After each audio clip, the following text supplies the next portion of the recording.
जो जितना झुलसता है उतना ही निखर के आता है। जो जितना झुलसता है उतना ही निखर के आता है। और जो सह लेता है तकलीफ की मेहनत, जो सह लेता है तकलीफ की मेहनत, वही एक विजेता कहलाता है। तो दोस्तों, मैं आपका बड़ा भाई निखिल धाबाई फिर से हाजिर हूं लेकर के आपके सामने लेक्चर नंबर 2, वर्क, पावर और एनर्जी। और आज हम जो है कैलकुलेशन ऑफ वर्क देखने वाले हैं, वर्क एनर्जी थ्योरम को स्टार्ट करने वाले हैं। और बिना देरी किए सेशन को किया जाए स्टार्ट। तो सबसे पहला सवाल जो मैं आपसे पूछना चाहूंगा वो है ये कि आपने अक्सर बुक्स में पढ़ा होगा कि जो कुली है वो एक सामान उठा के ले जा रहा है और बताइए कि वो कितना वर्क कर रहा है। तो यहां जो मैं आपसे सवाल पूछ रहा हूं वो ये है कि कुली जो है वही सामान उठा के ले जा रहा है कुछ ए एक्सेलरेशन से, लेकिन ये चल रहा है। यहां पर ये खास बात ध्यान रखें कि ये ए एक्सेलरेशन से चल रहा है। अब यहां मैं आपसे पूछना चाहता हूं कि ये कुली जो है वो कितना वर्क कर रहा होगा इस ब्लॉक पे, ये आपको बताना है। और इस दौरान जब वो चल रहा है तो चला तो हो सकता है बहुत ज्यादा चला हो, लेकिन सिर्फ जब वो एल यूनिट्स डिस्प्लेस हुआ है तब, जब उसका डिस्प्लेसमेंट एल यूनिट्स का है, उस दौरान उसने इस ब्लॉक पे कितना वर्क किया। तो फटाक से इसका आंसर बताइए। और उम्मीद है आप सभी ने वीडियो को पॉज करके आंसर निकाल लिया होगा। तो ये बहुत ही आसान सवाल है, लेकिन मैं जानता हूं काफी लोगों ने एक मिस्टेक की होगी। और अगर ये मिस्टेक आपने की तो कमेंट सेक्शन में बताना कि सर ये मिस्टेक हुई, और नहीं हुई तो भी आपको कमेंट सेक्शन में बताना है कि सर जी देखो यार, हमने तो मिस्टेक नहीं की, हमने पकड़ ली थी बात, है ना। हमने जो जहां फंसने वाली बात थी वो पकड़ ली थी हमने। क्या है यहां पर, देखो ये ब्लॉक है, आदमी एक्सेलरेट कर रहा है तो ब्लॉक भी एक्सेलरेट कर रहा है, नो डाउट।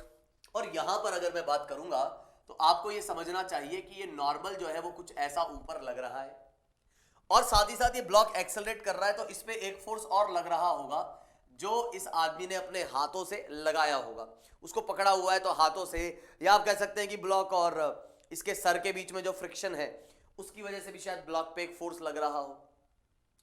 कुल मिला के इस ब्लॉक पे जो फोर्स लगा वो आदमी के कांटेक्ट की वजह से ही लगेगा। तो नॉर्मल है एक फोर्स और एक फ्रिक्शन है। तो इस ब्लॉक की जब आप बात करते हैं तो इसके ऊपर एक आ रहा है फ्रिक्शन, एक आ रहा है नॉर्मल, और ये दोनों ही फोर्स इस आदमी ने लगाए हैं। नॉर्मल की अगर आप बात करेंगे तो सिंपल सी बात है, नॉर्मल जो है वो mg के इक्वल होगा।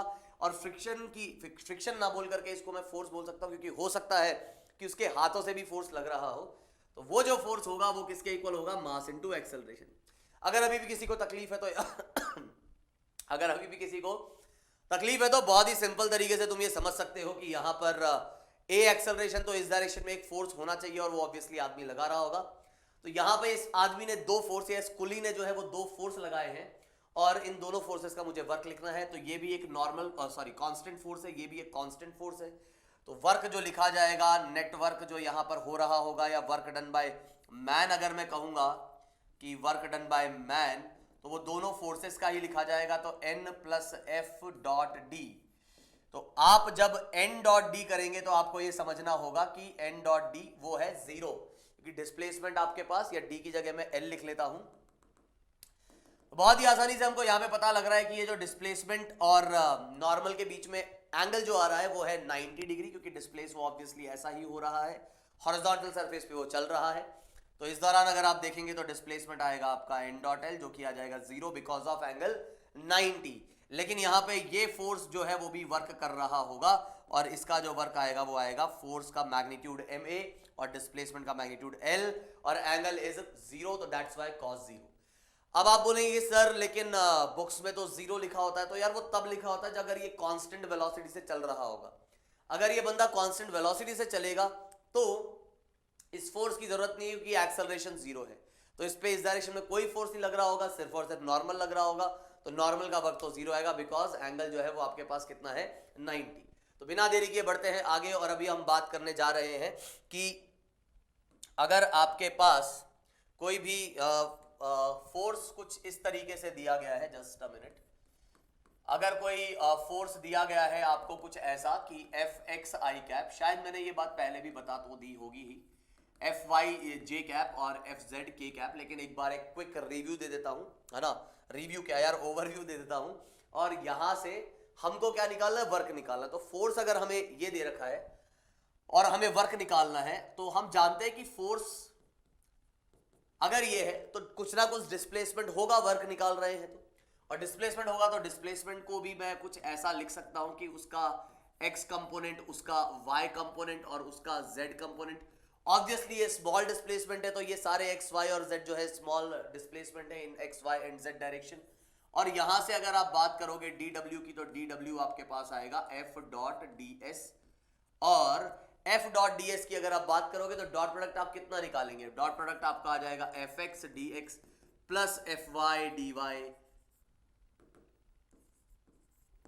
और ऐसे ही आ जाएगा fz dz।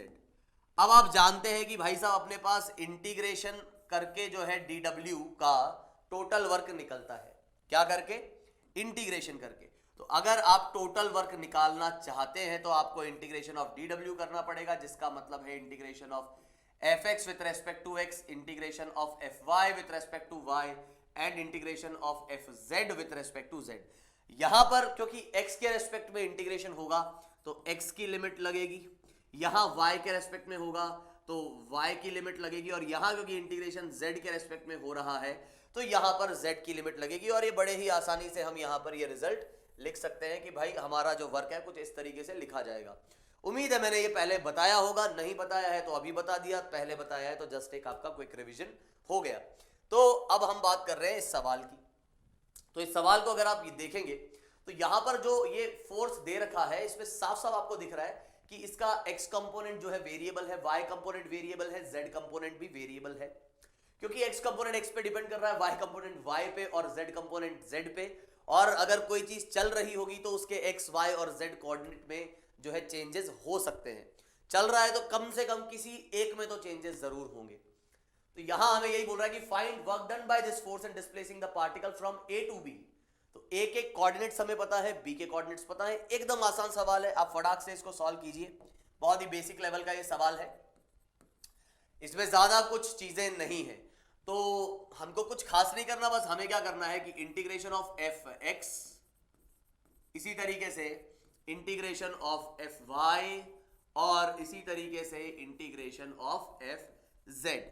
हालांकि लिमिट्स लिखते वक्त आप ध्यान रखें कि आप a से b जा रहे हैं तो इसका मतलब ये x की इनिशियल वैल्यू है जो x कोऑर्डिनेट है, और ये है फाइनल पॉइंट, तो इसलिए यहां पर 1 जो है वो y का x का फाइनल वैल्यू है। तो x की जो लिमिट लगेगी वो लगेगी 0 से 1, यहां y की जो लिमिट लगेगी वो लगेगी 1 से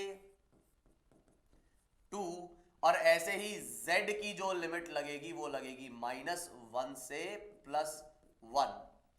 अब अगर हम यहां पर देखें तो बस हमें कुछ खास नहीं, अब बस इंटीग्रेट करना है। तो इंटीग्रेट करने के लिए 2 जो है वो अपना कांस्टेंट है, x का जो इंटीग्रेशन है वो है x² 2 0 से 1।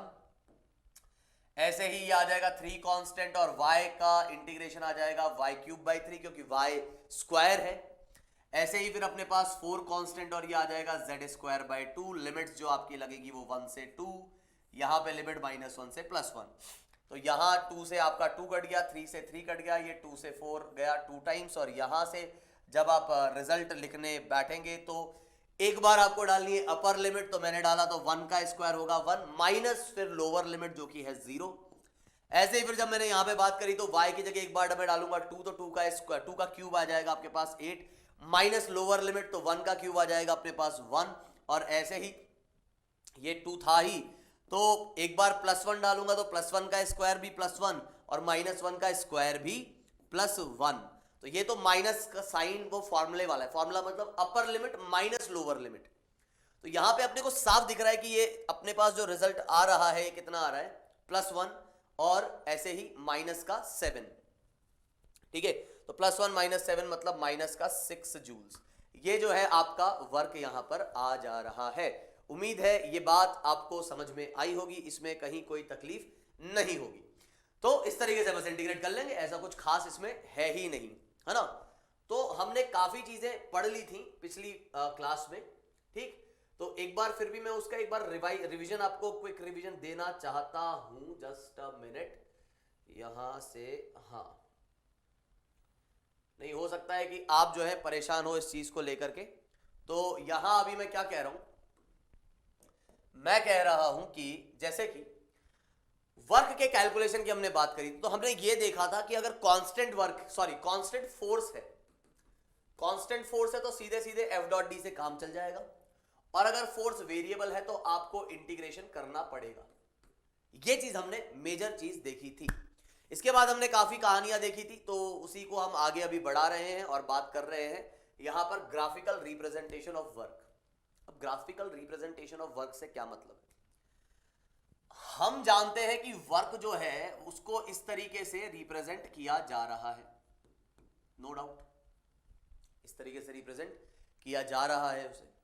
और अगर मान लीजिए यदि फोर्स और डिस्प्लेसमेंट एक ही डायरेक्शन में है, और अगर मैं उसका कर्व बना रहा हूं, यहां पर ध्यान से सुनना मेरी बात, मैं कह रहा हूं कि if force is parallel to displacement, या इफ एंगल इज थीटा, या ऐसा बोल देते हैं, चलो फोर्स और डिस्प्लेसमेंट पैरेलल ही है एक दूसरे के हमेशा, एवरी टाइम, पूरे मोशन के लिए जो है वो क्या है अपना कांस्टेंट ही, पैरेलल ही है अगर, तो इसको मैं लिख सकता हूं ऐसे कुछ कि F D s cos 0।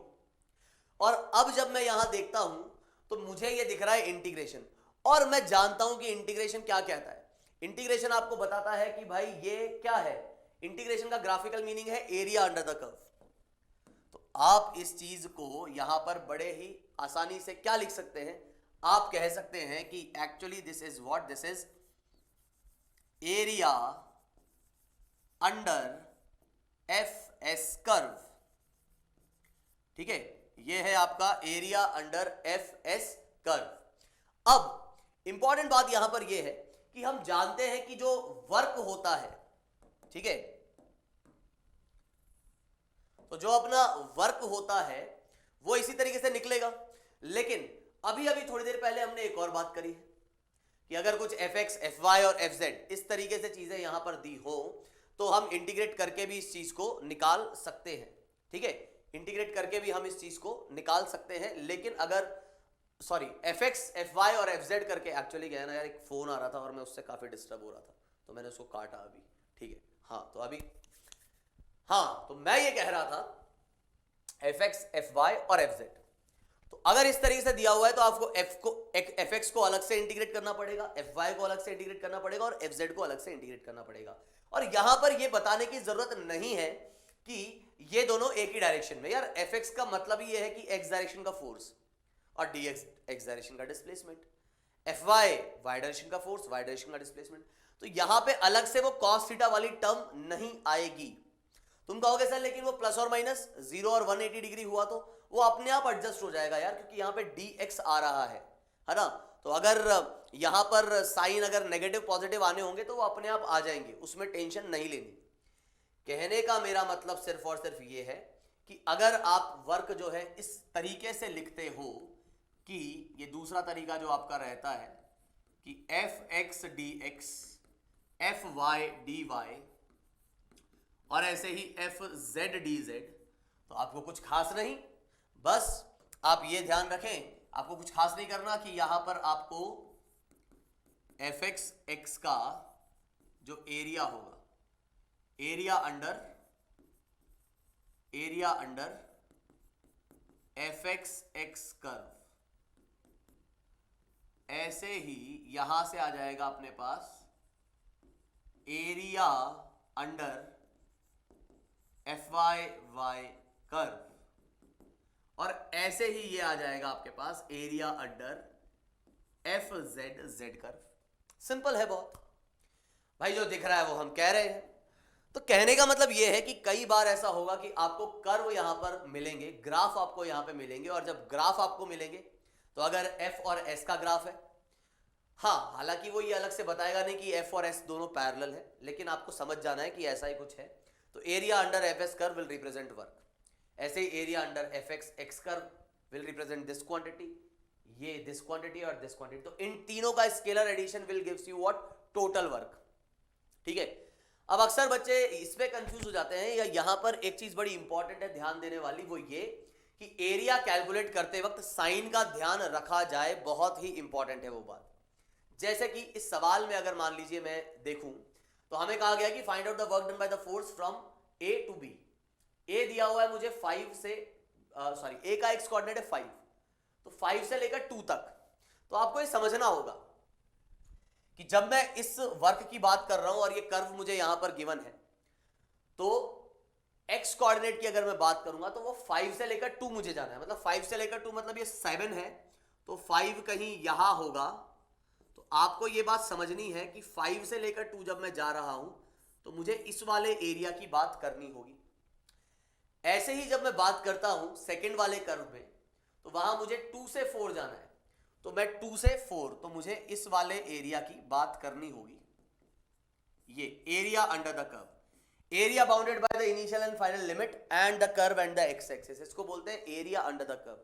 Curve और एक्स एक्सिस के बीच का, और मतलब एक्सिस मतलब ये वाली एक्सिस के बीच का, और इनिशियल और फाइनल लिमिट के बीच का, इससे जो बाउंडेड कर्व है उसको बोलेंगे हम एरिया अंडर द कर्व। और यहां 6 से 2, तो ये 10 से स्टार्ट हो रहा है, तो कहीं मान लीजिए 6 यहां होगा, और 6 से अपने को कहां आना है 2 तक। तो सिर्फ 2 तक मुझे यहां तक आना है, मतलब सिर्फ और सिर्फ ये एरिया मुझे देखना है। ठीक है, अब समझने वाली बात यहां जो है वो ये कि ऑब्वियस सी बात है, मैं इंटीग्रेट करूंगा integration of F X D x. ठीक है, यहां पर इस तरीके से मुझे करना पड़ेगा, एरिया निकालना पड़ेगा। तो एरिया निकालने के लिए क्या किया जाए, एरिया निकालने के लिए किया जाए तो क्या किया जाए? तो सिंपल सी बात है, आपको यह ध्यान रखना है। 1 मिनट, कितना टाइम हो गया है? 16 मिनट हो गए। ठीक है, हाँ, तो मैं कह रहा था कि यार एरिया निकालने के लिए क्या किया जाए। तो आप पहले समझें कि ये 2 टर्म्स है यहां पर, एक है एफ एक्स और एक है डी एक्स। ठीक है, अब अगर मैं आपसे पूछता हूं कि इस कर्व के लिए एरिया निकालना है, वो बहुत अच्छी बात है, वो निकाला भी जा सकता है। ये 10 है और ये 3 है, तो आपके पास एरिया आ जाएगा 30। लेकिन ये 30 जो है वो पॉजिटिव है कि नेगेटिव, ये बड़ा इंपॉर्टेंट है। अब ये कैसे पता करेंगे? सिंपल सी बात है, यहां 2 चीजों का प्रोडक्ट है, एक है एफ एक्स और एक है डी एक्स। अगर ये दोनों चीजें पॉजिटिव है तो प्रोडक्ट भी पॉजिटिव होगा, अगर ये दोनों चीजें नेगेटिव है तो प्रोडक्ट नेगेटिव होगा। और दोनों में से दोनों अपोजिट साइन के, मतलब एक पॉजिटिव दूसरा नेगेटिव, या पहला नेगेटिव दूसरा पॉजिटिव, तो नेगेटिव होगा। Same sign, positive positive positive, negative negative positive, positive negative या नेगेटिव पॉजिटिव नेगेटिव, ये आपको पता है। तो अब मुझे बताइए कि इस कर्व में जब मैं 2 से 5 जा रहा हूं, सॉरी 5 से 2 जा रहा हूं, 5 से 2, तो 5 से 2 जाते वक्त एफ एक्स की वैल्यू कैसी है, पॉजिटिव है कि नेगेटिव है? तो तुम देखोगे तो यार एफ एक्स पॉजिटिव है, बिल्कुल। तो यहां हम क्या बोलेंगे कि भाई एफ एक्स अपना आ रहा है पॉजिटिव। लेकिन जब मैं डी एक्स की बात कर रहा हूं तो तुम बोलोगे सर एक्स भी तो पॉजिटिव है। दोस्तों, मैं बात कर रहा हूं डी एक्स की। जब मैं डी एक्स की बात कर रहा हूं तो एक्स को अगर आप देखेंगे तो एक्स हो रहा है कम, एक्स की वैल्यू धीरे धीरे कम होते जा रही है, 5 से 4, फिर 3, फिर 2, है ना। dx का मतलब होता है चेंज इन x, और कोई भी क्वांटिटी अगर चेंज हो रही है और वो डिक्रीज हो रही है तो उसका चेंज जो है वो कैसा आएगा, वो आएगा नेगेटिव। तो यहां पर वो 5 से 2 जब जा रहा है तो क्योंकि वो डिक्रीज हो रही है वो वैल्यू, इसलिए यहां पर dx की वैल्यू आएगी नेगेटिव। तो fx आपका पॉजिटिव है, dx आपका नेगेटिव है, इसलिए ओवरऑल रिजल्ट में लिखूंगा यहां पर -30। समझने वाली बात यह है कि अगर यहां पर ऐसा होता कि 2 से 5 अगर ये इंटीग्रेशन पूछता, मतलब a का x कोऑर्डिनेट अगर 2 होता और b का x कोऑर्डिनेट अगर 5 होता, तो अगर मैं 2 से 5 इंटीग्रेट करता तो x वहां बढ़ रहा होता तो dx की वैल्यू पॉजिटिव होती। दोनों पॉजिटिव है तो इसलिए रिजल्ट भी पॉजिटिव आता। तो आपको हर बार ये चीज देखनी पड़ेगी कि वो fx या fy या fz पॉजिटिव है कि नेगेटिव है, और फिर उसके साथ में लिखी हुई जो वैल्यू है dx dy dz वो कैसा है, वो पॉजिटिव है कि वो नेगेटिव है। और ओवरऑल प्रोडक्ट जो है वो पॉजिटिव नेगेटिव, उससे पता आपको लग जाएगा।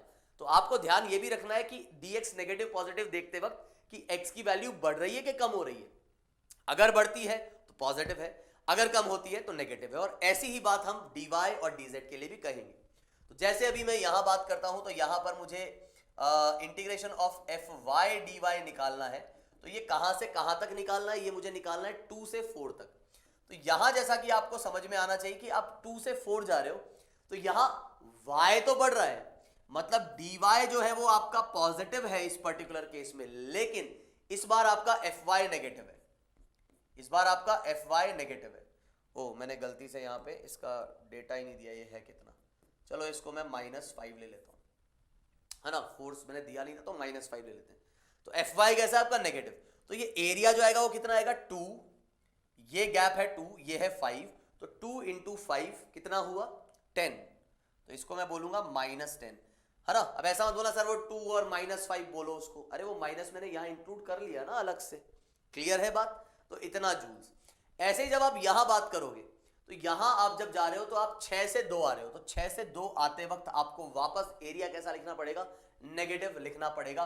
क्यों, क्योंकि इस बार जब आप देख रहे हो तो आपका जो ये एफ जेड है वो तो पॉजिटिव है, वो जो है वो पॉजिटिव है, लेकिन डीजेड जो है वो नेगेटिव है क्योंकि वो कम हो रहा है। तो इसको कैसे निकालेंगे यार, कोई बड़ी बात है नहीं, साफ साफ दिख रहा है कि ये 10 है तो ये भी 10 है और ये ओरिजिन से पास हो रहा है।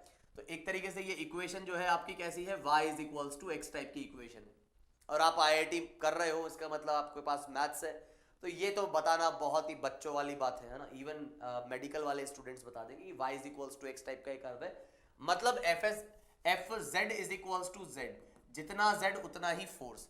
2 मीटर पे फोर्स 2 न्यूटन, 6 पे 6 न्यूटन। कैसे निकालेंगे इसको, तो निकालने में कोई बड़ी बात नहीं कि इस पूरे कर्व में से 0 से 6 तक या तो ट्रेपीजियम का एरिया लगा दो, मुझे तो भैया याद नहीं है, ठीक है, जो चीज़ नहीं पता उसको एक्सेप्ट करने में क्या, मुझे याद नहीं और मेरे को ज़रूरत भी नहीं पड़ती उसकी, है ना भाई। सिंपल सी बात है, बड़ा ट्राइंगल में से छोटा ट्राइंगल को माइनस कर देते हैं। तो हम यहाँ पर क्या लिखने वाले हैं, हमें पता है कि ये रिजल्ट जो है वो नेगेटिव आना है, क्यों वो मैं बता चुका हूँ। तो बड़ा ट्राइंगल आ जाएगा आपके पास हाफ, बेस कितना है इसका वो है 6, हाइट कितनी है इसकी वो भी है 6 माइनस छोटा ट्राइंगल है आपका हाफ, बेस कितना 2 और हाइट कितनी 2, खत्म। तो यहां से जो आपके पास रिजल्ट आएगा वो आ जाएगा माइनस का भाई 6 का स्क्वायर कितना आ गया 36, 36 माइनस 4 ये आ जाएगा 32, और यहां से अपने पास ये आ जाएगा माइनस का 16। तो अपने पास जो रिजल्ट आया वो है -30, -10 और -16, मतलब तीनों ही यहां पर नेगेटिव आ रहे हैं। तो ओवरऑल वर्क आ जाएगा इन तीनों का एडिशन, क्लियर, मतलब माइनस का 56 जो है वो आपके पास माइनस का 56 जूल्स इज द वर्क। तो बिना देरी किए अभी हम बढ़ते हैं आगे और बात करते हैं अगले सवाल की। एक मिनट, ये क्या हुआ, हाँ, तो यहां अभी क्या दिया गया है, यहां हमसे पूछ रहा है कि भाई find the work done by this force. अब ये जो फोर्स यहां दिया है, ये फोर्स को अगर आप देखेंगे तो सबसे पहले अगर मैं आपसे पूछूं कि ये फोर्स कैसा है, तो आप कहेंगे कि सर जी ये है तो वेरिएबल।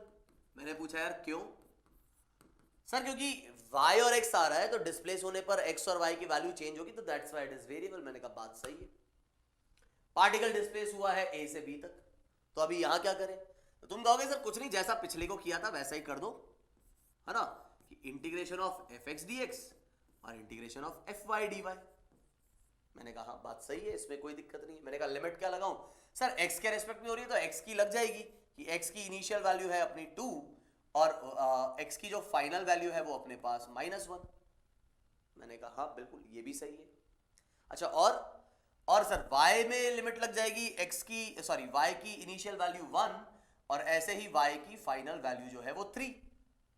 मैंने कहा बिल्कुल इसमें तो कोई दिक्कत है नहीं, लेकिन दिक्कत दोस्तों तब आएगी जैसे ही आप इंटीग्रेशन करने बैठोगे, और वजह ये हो जाएगी कि fx जो है वो एक्चुअली आपको y दिया गया है ना, और fy जो है वो x के इक्वल दिया गया है। अब यहां पर इंटीग्रेशन करना एक बहुत बड़ी मुसीबत हो सकती है इनिशियल लेवल पर, जिनको चीजें पता नहीं है उनके लिए, ठीक है।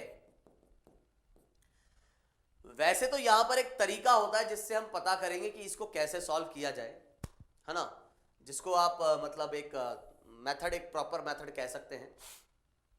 लेकिन सबसे पहले दिक्कत क्या है, कोई बोलेगा सर दिक्कत कुछ नहीं है सर, इसको है ना इंटीग्रेट कर दो आप सीधे सीधे, तो ये आ जाएगा y²/2, लेकिन आप इसको y²/2 नहीं बोल सकते, और वो वजह यह है कि यहां पे इंटीग्रेशन हो रहा है विद रेस्पेक्ट टू x। तो इंटीग्रेशन की एक खास बात है कि इंटीग्रेशन का जो रूल है वो तभी आप इसको इंटीग्रेट कर सकते हो अगर यहां जिसके रेस्पेक्ट में इंटीग्रेट कर रहे हो उसी का फंक्शन होना चाहिए। तो यहां x होता तो मुझे कोई इशू नहीं था, लेकिन y होने से यहां पर इंटीग्रेट हो ही नहीं पाएगा, तो क्या करें। तो ठीक है, इसको कुछ इस तरीके से मैंने देखा कैसे देखा? इंटीग्रल का साइन कॉमन निकाला तो ये आ जाएगा आपके पास y dx plus x dy। और जब आप देखेंगे तो आपको यहां समझ में आएगा कि यहां पे अब मैं डबल लिमिट लगा रहा हूं कि x की वैल्यू 2 है और y की वैल्यू 1 है, तो मैं लिख देता हूं 2 से 1 और यहां मैं लिख देता हूं -1 से 3। ऐसे भी लिमिट लगा सकते, कॉमा करके लगाया तो अपने आप समझ में आता है कि पहली लिमिट जो है वो x की है, दूसरी जो लिमिट है वो किसकी है? वो है y की। उम्मीद है आपको बात यहां तक तो समझ में आई होगी। अब दिक्कत यहां ये कर रहा है कि यार इसको कैसे लिखा जाए। वापस से वही बात, ये सवाल आपको हर जगह करवाया जाएगा तो ऐसा कुछ है नहीं इस सवाल में कि बहुत ज्यादा मतलब डिफिकल्ट है ये। लेकिन आप जरा एक चीज सोचिए अभी, और उस चीज ये है कि मैंने आपको कहा कि जस्ट अ मिनट, एक बार मैं ये ब्लैक कलर ले लूं यार।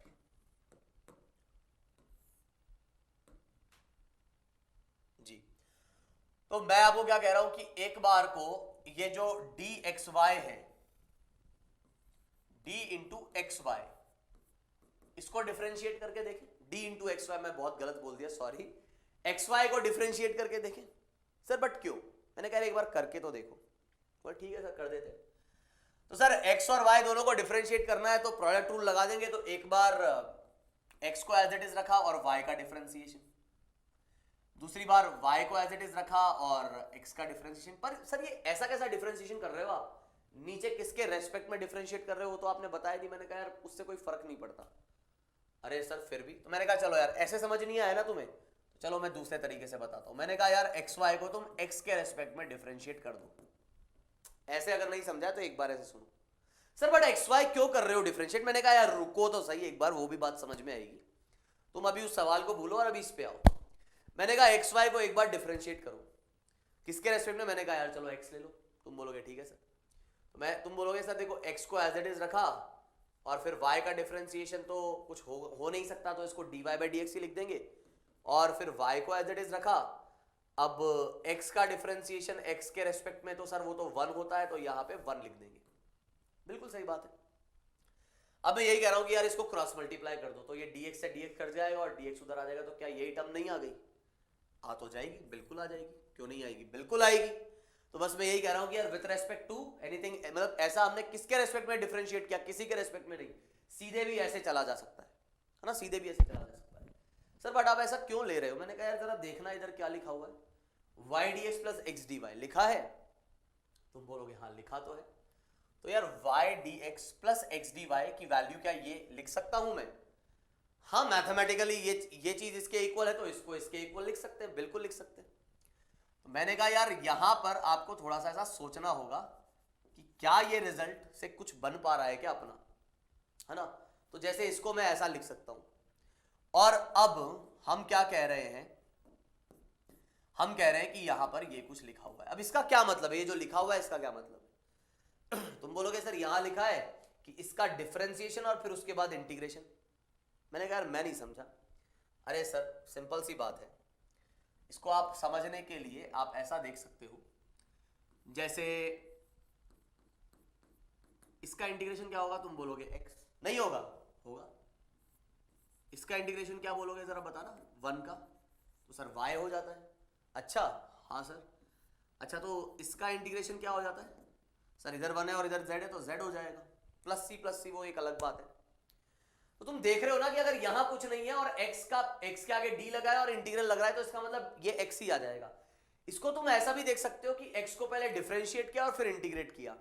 तो भाई अगर कोई भी चीज है, जैसे मान लो sin x को तुमने क्या किया? डिफरेंशिएट किया तो तुम्हें मिला cos x।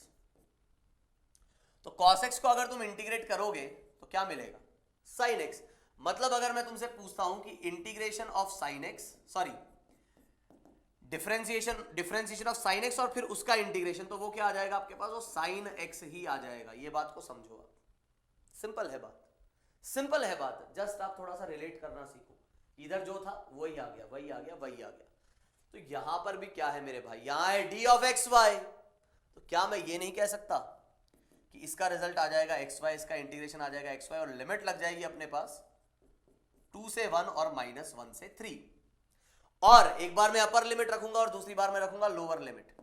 तो अपर लिमिट रखते वक्त मैं लिखूंगा y की जगह 3 और x की जगह -1 जो कि आ जाएगा -3 क्योंकि मल्टीप्लाई हो रहे हैं दोनों, माइनस का फिर x की जगह 2 और y की जगह 1 तो ये आ जाएगा 2 और इधर आ जाएगा अपने पास माइनस का 5 जूल्स और यहां से जो है बात बस खत्म हो जाएगी।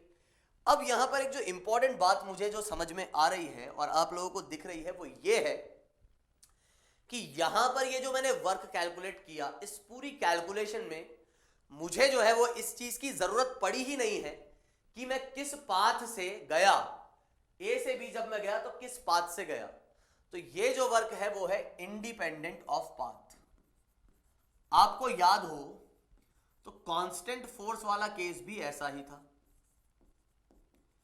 इवन यहां इंटीग्रेशन तब डिफिकल्ट नहीं है जब आपका एक्स कंपोनेंट एक्स का फंक्शन है, ठीक है। तो आप ये याद रखो, यहां दिक्कत कब आई, जब आपका एक्स कंपोनेंट जो है फोर्स का वो एक्स को छोड़ के वाई या किसी जेड का फंक्शन आ जाए या दोनों का आ जाए। एफ वाई कंपोनेंट में जो वाई कंपोनेंट है फोर्स का वहां वाई ना हो, कुछ और वेरिएबल हो, या फिर वाई के साथ साथ जेड भी हो एक्स भी हो। ऐसे ही एफ जेड में भी जेड ना हो करके कोई और वेरिएबल भी वहां पर रहे, तब आपको यहां पर दिक्कतें हो जाएंगी और तब आपको कुछ ऐसा सोचना होगा। अब सर ऐसा तो हम सोच लेंगे यार, लेकिन ये सोचना इसमें तो आसान था। आप वही सर, आप तो रट के आते हो तो आपको तो पता है यही रिजल्ट होगा। हम कैसे सोच पाएंगे और क्या हम ये चीज हर केस में सोच पाएंगे? क्या हर केस में ऐसा रिजल्ट लिखना मतलब पॉसिबल है कि नहीं? तो दोस्तों हर केस में पॉसिबल नहीं है। आप ऐसा नहीं कि हर केस में, देखो दिक्कत कहां आ रही है, दिक्कत तब आ रही है जब एफ एक्स एक्स का फंक्शन नहीं है, एफ वाई वाई का फंक्शन नहीं है और एफ जेड जेड का फंक्शन नहीं है, तब दिक्कत है। तो इन दिक्कत वाले केसेस में क्या मैं हर बार ऐसा रिड्यूस कर पाऊंगा इसको? जी नहीं। तो फिर मुझे पता कैसे पड़ेगा कि मैं रिड्यूस किसको कर पाऊंगा? आपको सोचना होगा। तो उसके लिए मैं आपको एक जुगाड़ दे देता हूं जो कई बार वैलिड होगा, कई बार वैलिड नहीं होगा, लेकिन मोस्ट ऑफ द टाइम वो वैलिड हो जाएगा। मोस्ट ऑफ द टाइम जो है वो वैलिड हो जाएगा। देखा जाए तो लगभग वैसे वो हर बार ही वैलिड हो जाता है, बस आपको थोड़ा सा लगाना आना चाहिए वो जुगाड़। लेकिन बहुत ही बेसिक वाले केसेस में मोस्ट ऑफ द टाइम वो वैलिड हो जाएगा वो जुगाड़। और नहीं होगा तो क्या करेंगे सर? आप कह रहे हो लगाना आना चाहिए, अगर हमें लगाना नहीं आया तो यार मैं एक बिल्कुल अप्रोच भी बताऊंगा। ये जो मैं बता रहा हूं वो है जुगाड़। जुगाड़ मतलब इसको मैं मैथमेटिकल करेक्ट अप्रोच नहीं कहूंगा, है ना। इसको आप बोल सकते हो कि मतलब ये जस्ट एक तरीके से देसी तरीका मान लो, है ना। बाकी प्रॉपर अप्रोच नहीं है ये। तो ये प्रॉपर अप्रोच क्या कहती है आपको, सॉरी ये जुगाड़ क्या कहता है आपको? ये कहता है जैसे आपको क्या लिखा हुआ दिख रहा था, आपको लिखा हुआ दिख रहा था कि X D X plus Y, sorry आपको दिख रहा था Y D X plus X D Y. तो ये जुगाड़ कहता है कि यार आप क्या करो ना, वाई को जो है कांस्टेंट मान के बाकी जो चीज है उसका इंटीग्रेशन कर दो। तो जिससे यहां x के रेस्पेक्ट में इंटीग्रेशन होना था तो आप मान लो यहां x की पावर 0 लिखा है, यहां y के रेस्पेक्ट में इंटीग्रेशन होना था y को y की पावर 0 लिखा है। तो x के रेस्पेक्ट में इंटीग्रेशन है तो y को आप क्या मान लो कांस्टेंट, और x का आप इंटीग्रेशन कर दो तो वो आ जाएगा x की पावर 0 का x, और y की पावर या फिर जस्ट अ मिनट, y को हम क्या मान लेंगे कांस्टेंट और x की पावर 0 का इंटीग्रेशन x, और ऐसे ही यहां पर हम क्या करेंगे x को मान लेंगे कांस्टेंट और y की पावर इंटीग्रेशन, y की पावर 0 का इंटीग्रेशन आ जाएगा y।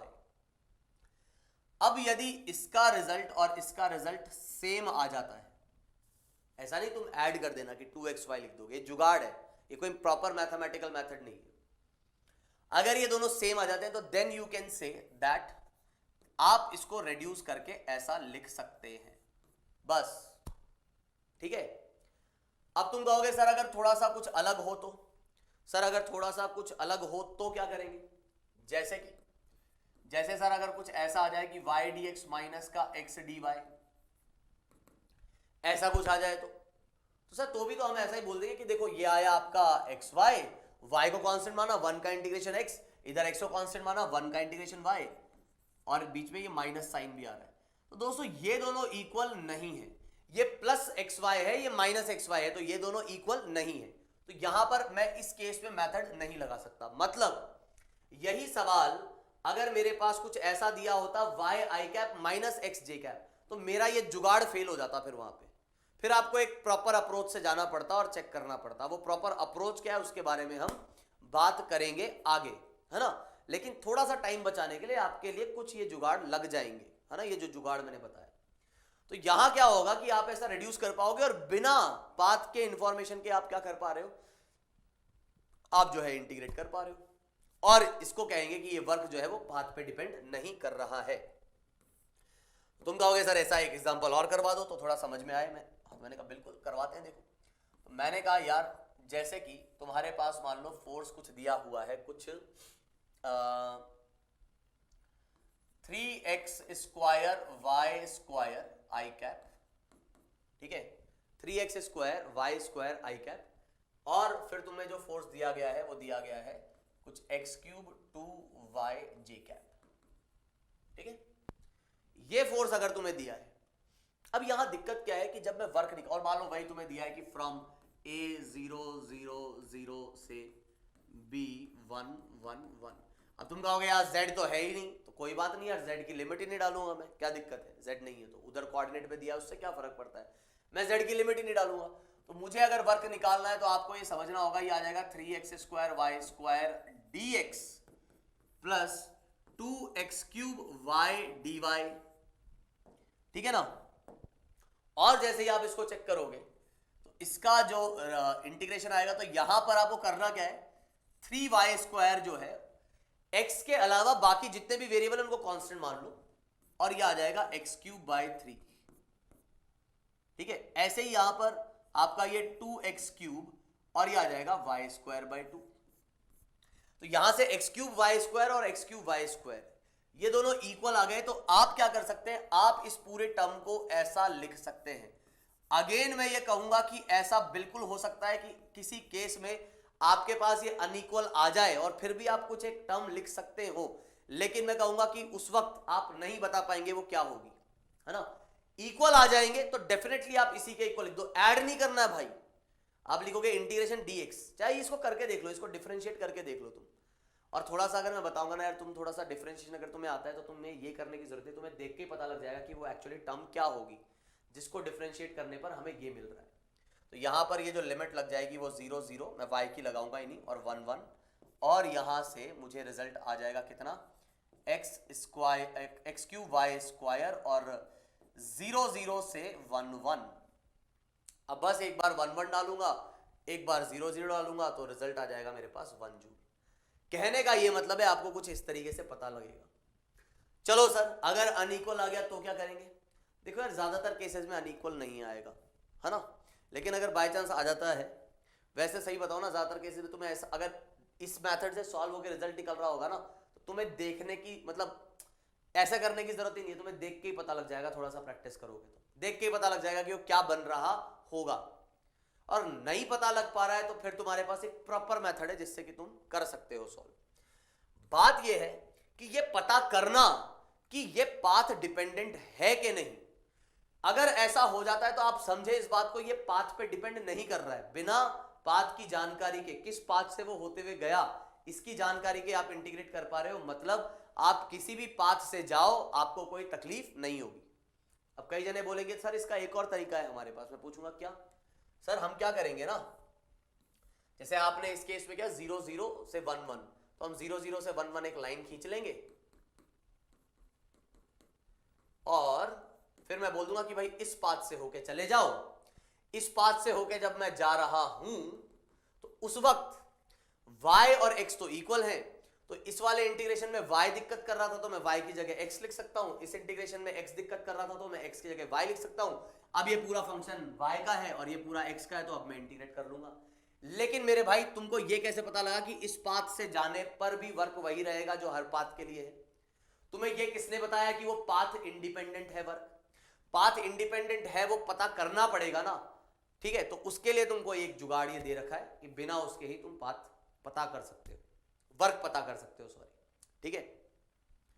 तो हां, अगर सवाल में वो कह देता है मान लो कि this force work done by this force is path independent, तो फिर क्यों चेक करोगे तुम ऐसा? तुम सीधा एक इनिशियल से फाइनल पॉइंट पे एक लाइन बनाओ और उस लाइन में y की equation in terms of x लिख लो, और बस जहां y दिक्कत कर रहा है वहां उसको x के टर्म्स में लिख दो, जहां x दिक्कत कर रहा है वहां उसको y के टर्म्स में लिख दो, बात खत्म।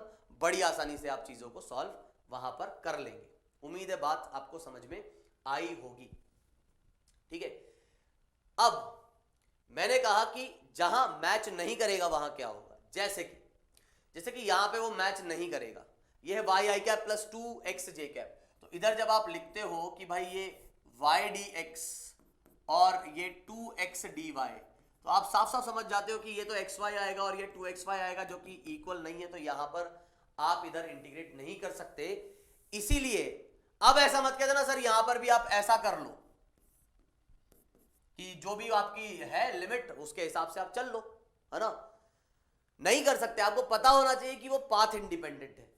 इसीलिए इस सवाल में मैंने इसको इस तरीके से पूछा ही नहीं कि calculate the work done in displacing a particle from A to B.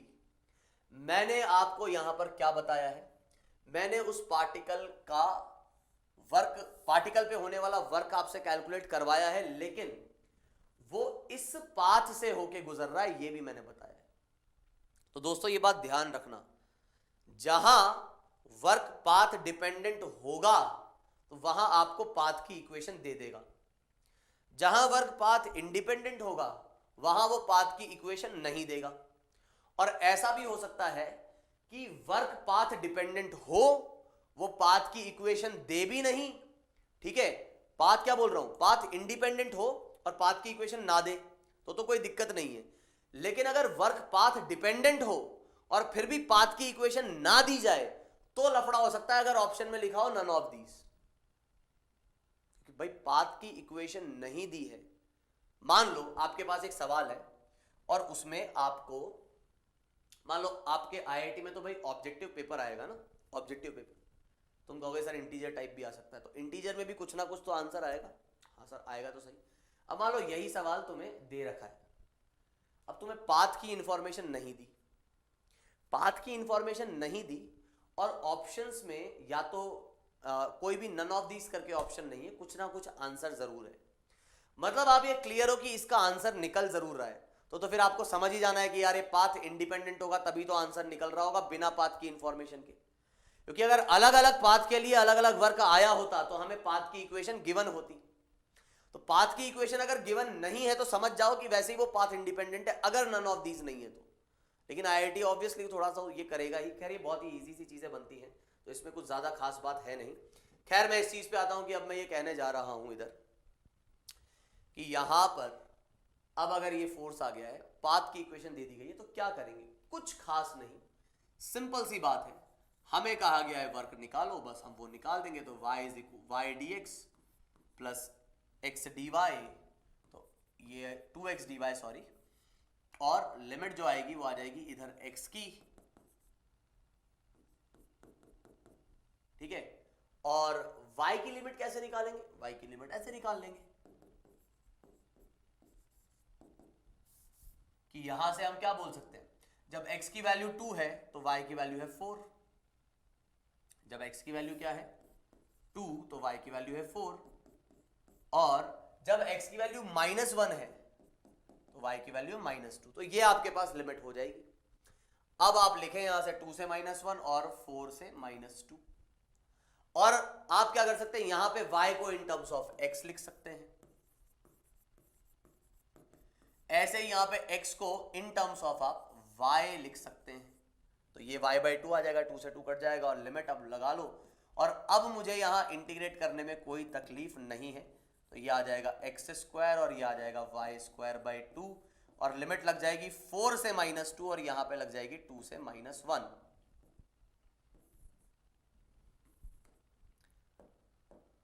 तो यहां जो आंसर आएगा आपके पास वो आ जाएगा -1 का स्क्वायर प्लस 1, 2 का स्क्वायर, ये आ जाएगा 4, और प्लस यहां से आपके पास हाफ अलग आ जाएगा, -2 का स्क्वायर 4 और ये आ जाएगा माइनस का 16, तो यहां से ये आ जाएगा -8 और ये -4, तो ये आ जाएगा 1 -4 और -4, तो ये आ जाएगा आपके पास 7 माइनस का, तो माइनस का 7 जूल्स इज द वर्क।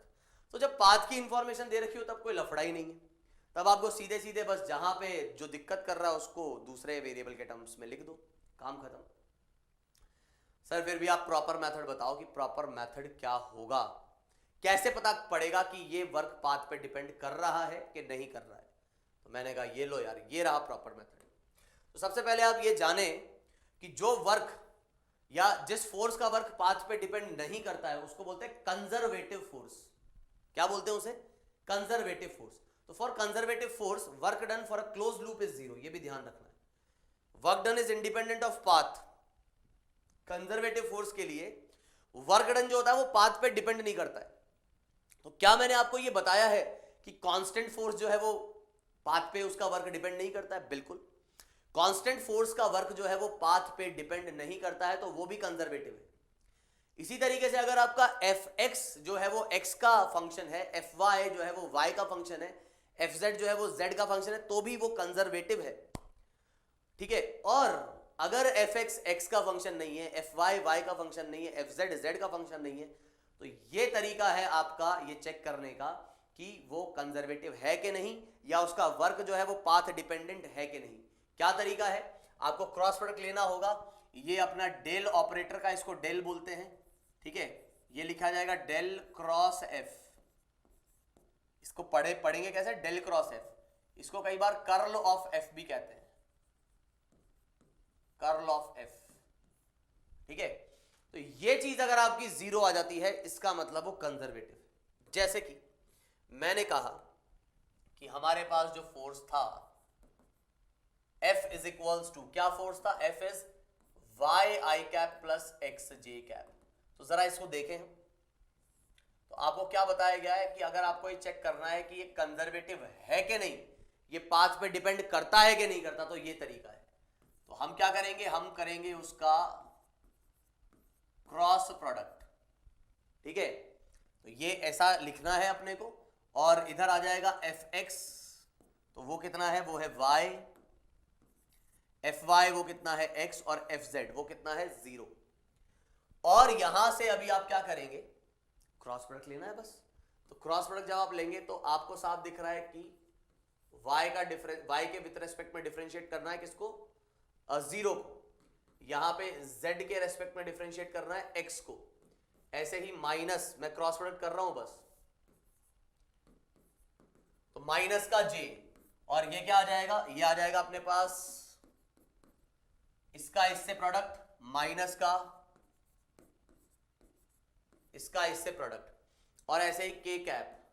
तो k कैप की जब बात करोगे तो डेल बाय डेल x का ये x से मल्टीप्लीकेशन, और डेल बाय डेल y का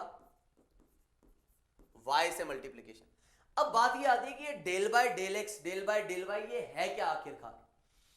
तो ये डेल बाय डेल y का मतलब है partial derivative. Partial derivative with respect to z, partial derivative with respect to x, with respect to z, with respect to y। Partial derivative ये कहता है कि मान लो अगर आपके पास कुछ ऐसा लिखा है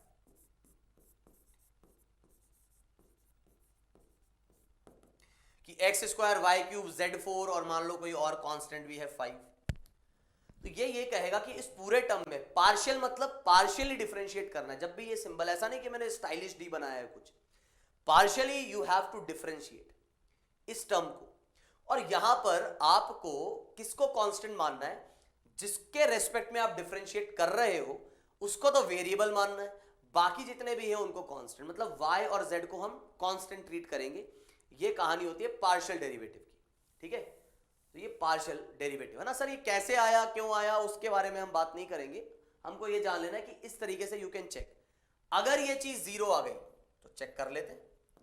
0 का डिफरेंशिएशन 0, x का डिफरेंशिएशन, तो z के लिए तो x कांस्टेंट ट्रीट होगा, क्योंकि यहां z होता तो मैं डिफरेंशिएट करता, लेकिन x है तो वो तो कांस्टेंट ट्रीट होगा, तो ये भी 0, कांस्टेंट का डिफरेंशिएशन 0। फिर j कैप, 0 का डिफरेंशिएशन 0, y, तो y जो है वो z के लिए अगेन कांस्टेंट ही ट्रीट होगा, तो 0।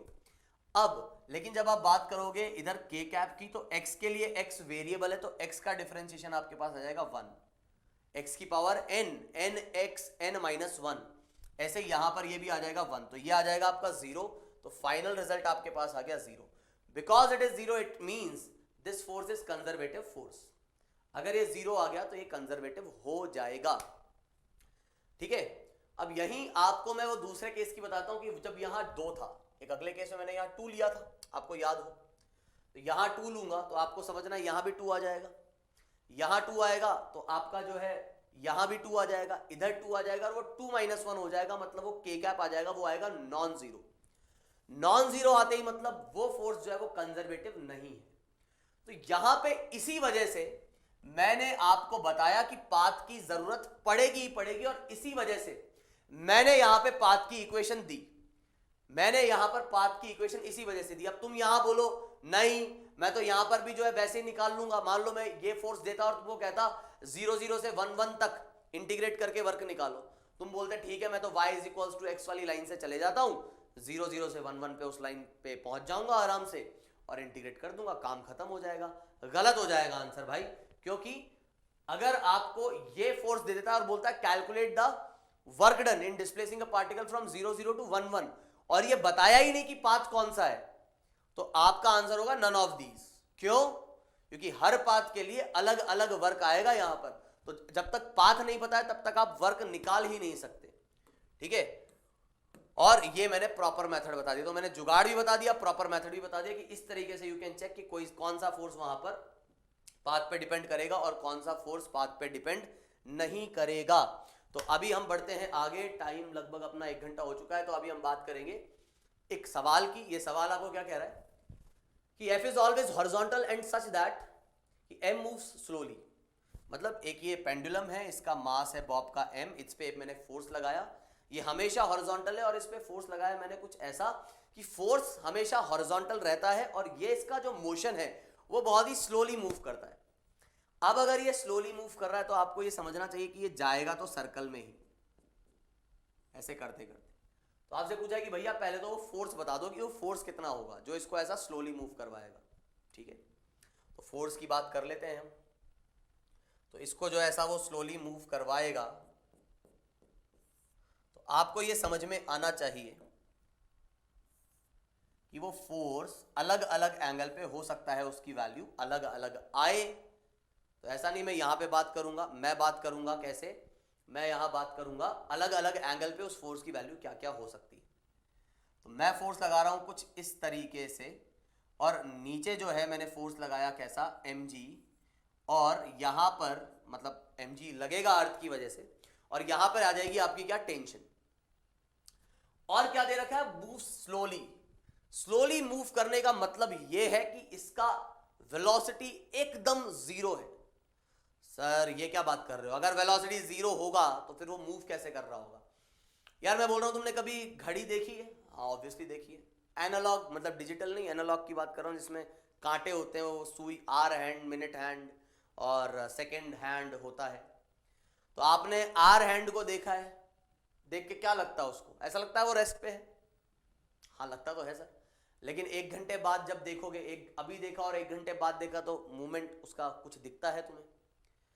2 घंटे बाद देखोगे तो भी मूवमेंट दिखेगा, कुछ घंटे बाद देखोगे तो तुम्हें पता लगेगा कि यार ये तो एक्चुअली मूव कर रहा था। लेकिन जब मैं देख रहा हूं उस वक्त तो ऐसा लग रहा है जैसे चल ही नहीं रहा, मतलब इतना स्लो चल रहा है कि वो लगभग ऐसा लग रहा है चल ही नहीं रहा। या फिर सन को देखो, सन को देखो ऐसा लगा यार ऊपर ही है यार, और चल नहीं रहा है। लेकिन वहीं जब सुबह देखा था तो सामने था, और अभी दिन में देख रहे हैं तो ऊपर है, शाम को देख रहे हैं तो वहां आ गया। तो फिर समझ में आता है हाँ यार वो चल इतना स्लो रहा है कि जब किसी मोमेंट में देखते हैं तो ऐसा लगता है कि जैसे रेस्ट पे ही हो, लेकिन चल रहा है वो। तो वैसी कहानी इसकी कि इतना स्लोली लेके जा रहे हैं कि इसको घंटों लग जा रहे होंगे यहां से यहां आने में, आप ये मान के चलो, ठीक है। तो अभी क्योंकि वो बहुत स्लोली चल रहा है तो उसकी वेलोसिटी में लगभग जीरो मान सकता हूं, और लगभग वेलोसिटी जीरो होने का मतलब ये हो गया कि एक्सेलरेशन भी फिर जीरो होगा। तो जब भी आप ये ध्यान रखें कि सवालों में अगर कहीं पे भी ये टर्म आपको दिख जाती है स्लोली, तो इसका मतलब यही है कि एक्सेलरेशन क्या होगा, जीरो।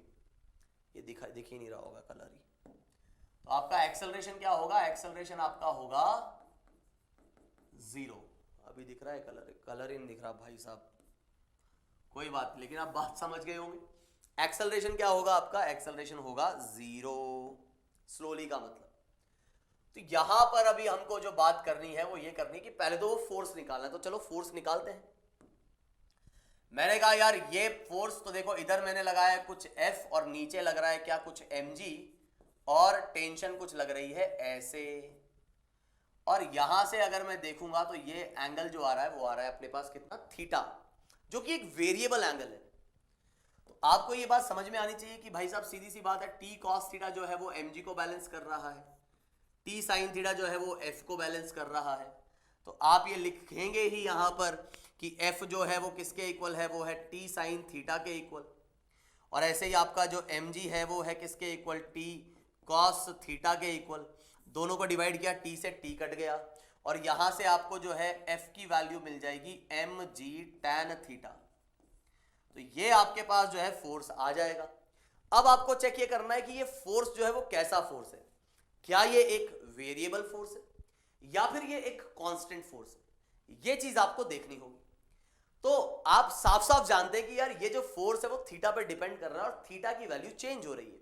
जैसे इनिशियली थीटा 0 था तो फोर्स भी लगभग 0 होगा।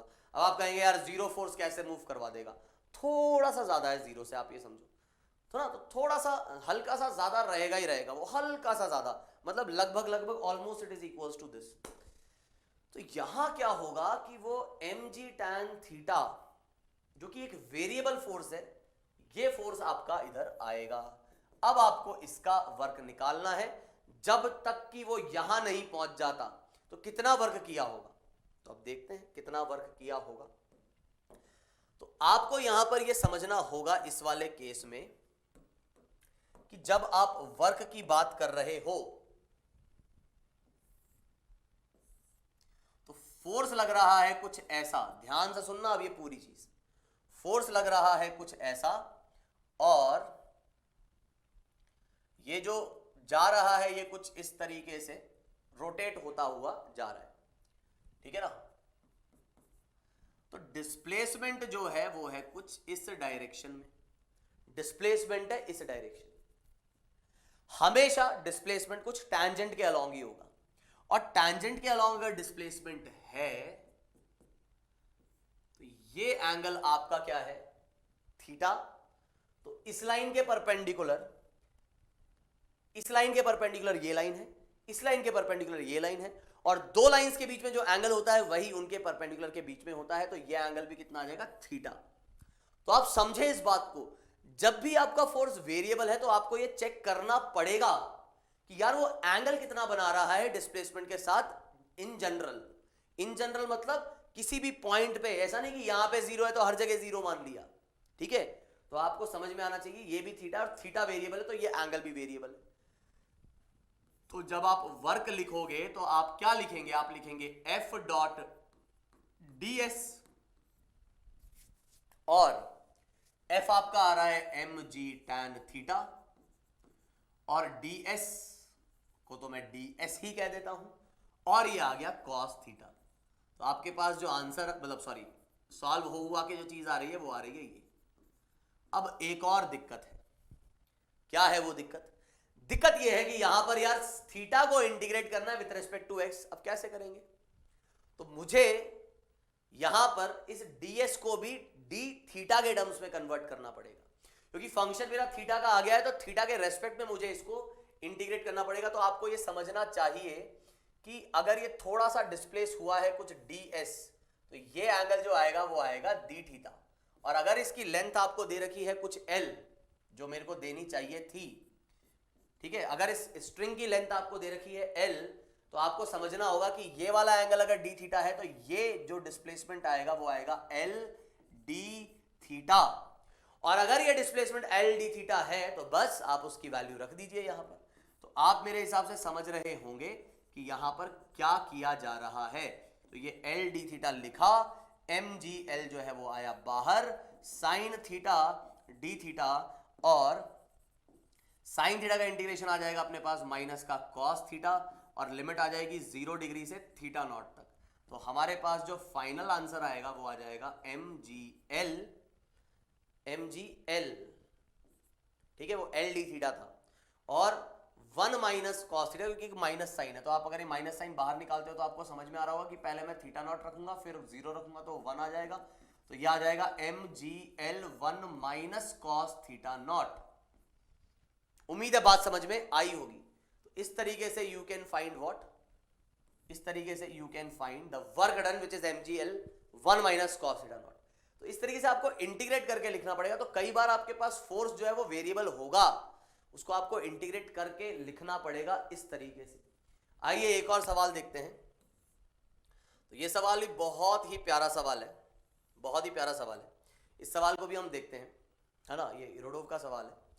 तो यहां क्या दिया गया है, यहां बोल रहा है कि एक मास है m, so m is moved by f tangential to the track. एक फोर्स है जो हमेशा टेंजेंशियल टू द ट्रैक लगता है। मतलब जैसे अभी अगर ये यहां होगा तो सरफेस के टेंजेंट के अलोंग, सरफेस के टेंजेंट के अलोंग ये जो है फोर्स लगेगा, ठीक है। तो सरफेस के टेंजेंट के अलोंग ये फोर्स आपका लग रहा होगा।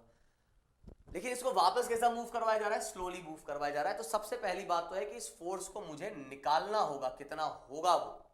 स्लोली मतलब एक्सेलरेशन उसका 0 होना चाहिए, और रफ ट्रैक पे इसको मूव करवाया जा रहा है। ये वाली लेंथ आपको a दी गई है, ये वाली लेंथ आपको वर्टिकल हाइट जो है वो आपको h दी गई है, और आपको इसको यहां a से b मूव करवाना है। तो आपको ये बताना है कि find the work done by f to move it to the highest point. a से b तक इसको मूव कराने में कितना वर्क किया जाएगा। तो सबसे पहले आपको निकालना होगा फोर्स। अब फोर्स निकालने के लिए आपको ये बात समझ में आनी चाहिए कि यहां पर भी कुछ ना कुछ एंगल तो बन ही रहा होगा, और ये एंगल जो है, ये एंगल जो है वो चेंज हो रहा है, वो चेंज हो रहा है। रैंडम शेप दिया हुआ है, बिल्कुल एकदम अजीबोगरीब शेप दिया हुआ है। और एंगल अगर ये चेंज हो रहा है तो आप ये भी समझें कि अगर मैं इधर FBD बनाता हूं तो mg लग रहा है कुछ ऐसे नीचे, नॉर्मल लग रहा है कुछ ऐसे, और ये रफ ट्रैक है तो फ्रिक्शन लग रहा होगा कुछ इस डायरेक्शन में, जो कि है म्यू mg। चलो इसको पहले मैं म्यू n ही लिख देता हूं, तो म्यू n।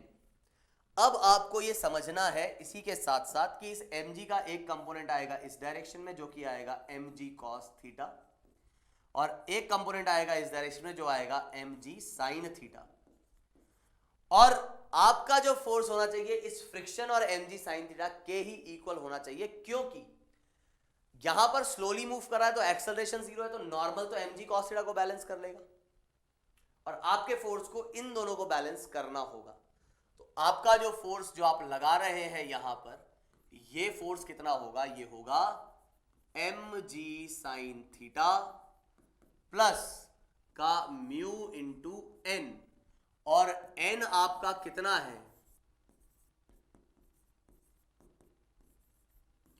n जो है वो है आपका mg cos थीटा। अब देखना इधर बात जो समझने वाली है, बड़ी इंपॉर्टेंट है और बड़ी मजेदार है, ठीक है। सर जी अब वापस ऐसा कुछ थीटा वीटा में आपने फोर्स को लिख लिया है, तो शायद आप यही बोलेंगे कि डिस्प्लेसमेंट को भी इन टर्म्स ऑफ थीटा लिखो, है ना। तो यही बात है यार, आपको ऐसा बंधना नहीं है मेथड्स में। आपको हर सवाल कुछ सिखा के जा रहा है। तो ये सवाल, पिछला सवाल कुछ आपको चीज सिखा के गया था, ये सवाल भी कोई एक नई चीज आपको सिखा के जाएगा। क्या है वो चीज, आइए देखते। मैंने कहा कि यार ये कुछ भी रैंडम शेप था, ठीक है, और ये यहां से समझना इस बात को, ये यहां से वहां इसको पहुंचाना था। अब यहां से यहां जब पहुंचाना था तो ये जो पार्टिकल मान लो अभी इधर था, तो आपने इसको डिस्प्लेस किया कुछ इतना, और इस डिस्प्लेसमेंट को हम कहते हैं ds। आपने डिस्प्लेस किया इसे और इसको हमने कहा ds। तो आप सबसे पहले तो ये समझ जाए कि आपका फोर्स जो है वो भी डिस्प्लेसमेंट के अलोंग है, इसमें कोई दो राय नहीं है। तो अगर आप लिखते हो वर्क डन बाय फोर्स, तो पहली बात वो F डॉट ds ही लिखा जाएगा, सीधे सीधे डिस्प्लेसमेंट नहीं। वजह यह है कि यहां पर थीटा जो है वो आपका वेरी कर रहा है, थीटा जो है वो आपका वेरी कर रहा है, वेरिएबल फोर्स है। तो ठीक है, मैं इसको कुछ इस तरीके से लिख देता हूं, और आपके फोर्स का जो मैग्नीट्यूड है वो है mg sin theta plus mu mg cos theta, n की जो वैल्यू है वो cos थीटा, और ds, और फोर्स और डिस्प्लेसमेंट के बीच का एंगल है 0, तो cos 0 जो 1 हो जाएगा। अब यहां, अब अगर आप सोचोगे तो ds ये कुछ ऐसा आपको दिखेगा कि भाई mg sin थीटा और ds, ऐसे integration of mu mg cos theta ds। अब ये कैसे निकाले यार इंटीग्रेशन, ये ds को कैसे मैं थीटा के टर्म्स में लिखूंगा। तो यहां दोस्तों आप समझें थोड़ा सा कि क्या होता हुआ दिख रहा है ना। मतलब आपका दिमाग हर तरीके से चौकन्ना होना चाहिए कि यहां पर क्या क्या पॉसिबिलिटीज बन सकती है। तो सीखो, एक नई चीज सीखो जो पहली बार पढ़ रहे हैं इस टाइप की चीज को, कि यहां पर अगर मैं एम जी को बाहर निकाल लेता हूं तो मेरे पास एक चीज दिख रही है डी एस साइन थीटा। जानता हूं बहुत लोगों को अटपटा लग रहा होगा कि सर ऐसा क्यों लिख रहे हो, सुनो लेकिन बात सुनो। ऐसे यहां से क्या हो रहा है, यहां से म्यू एम जी कॉन्स्टेंट आ रहा है और इधर जो अंदर दिख रहा है वो मुझे दिख रहा है डी एस कॉस थीटा। ठीक है, तो यहां से एम जी कॉन्स्टेंट आया और अंदर क्या दिखा, डी एस साइन थीटा, और यहां से जो है म्यू एम जी कॉन्स्टेंट आया और अंदर जो मुझे दिख रहा है वो है डी एस कॉस थीटा। अब आप ये देखें कि डी एस कॉस थीटा और डी एस साइन थीटा का मतलब क्या है। तो आप बड़ी आसानी से इस बात को समझ सकते हैं कि डी एस, तो थीटा था आपका ये वाला एंगल, तो यहां जो ये ट्राइंगल बन रहा है छोटा सा, तो इसका जो ये बेस है, मतलब इस डी एस का आप अगर यहां पे प्रोजेक्शन देखोगे तो ये जो प्रोजेक्शन है, ये प्रोजेक्शन जो आपका है वो है डी एस कॉस थीटा। ये है आपका डी एस कॉस थीटा, जिसको मैं डी एक्स भी बोल सकता हूं, डिस्प्लेसमेंट का एक्स कंपोनेंट। डिस्प्लेसमेंट का तो डी एस कॉस थीटा और कुछ नहीं, वो डी एक्स है, डिस्प्लेसमेंट का एक्स कंपोनेंट। और ऐसे डी एस साइन थीटा क्या है, वो है डिस्प्लेसमेंट का वाई कंपोनेंट। बोलो हाँ के ना, कमेंट सेक्शन में ये बात बताना अगर समझ में आई हो, तो नहीं आई हो तो दोबारा से सुनना। तो ये है डी एस साइन थीटा और ये है डी एस कॉस थीटा। और यहां से आप बड़े आसानी से ये बता सकते हैं कि अंदर जो चीज लिखी है ये है आपका डी वाई, सॉरी शायद मैंने डी एक्स बोल दिया होगा इसको जल्दबाजी में, और ये है आपका डी एक्स। अब भैया क्या है मतलब डी एक्स से, आप समझो, ये थोड़ा थोड़ा डिस्प्लेस हो रहा है और डिस्प्लेस होते होते होते होते होते होते होते होते ये कहां पहुंच गया है, ये ऊपर पहुंच गया है कि नहीं। और हर डिस्प्लेसमेंट में यही कहानी दोहराई जाएगी, d s sine theta, d s cos theta, d s sine theta, d s cos theta.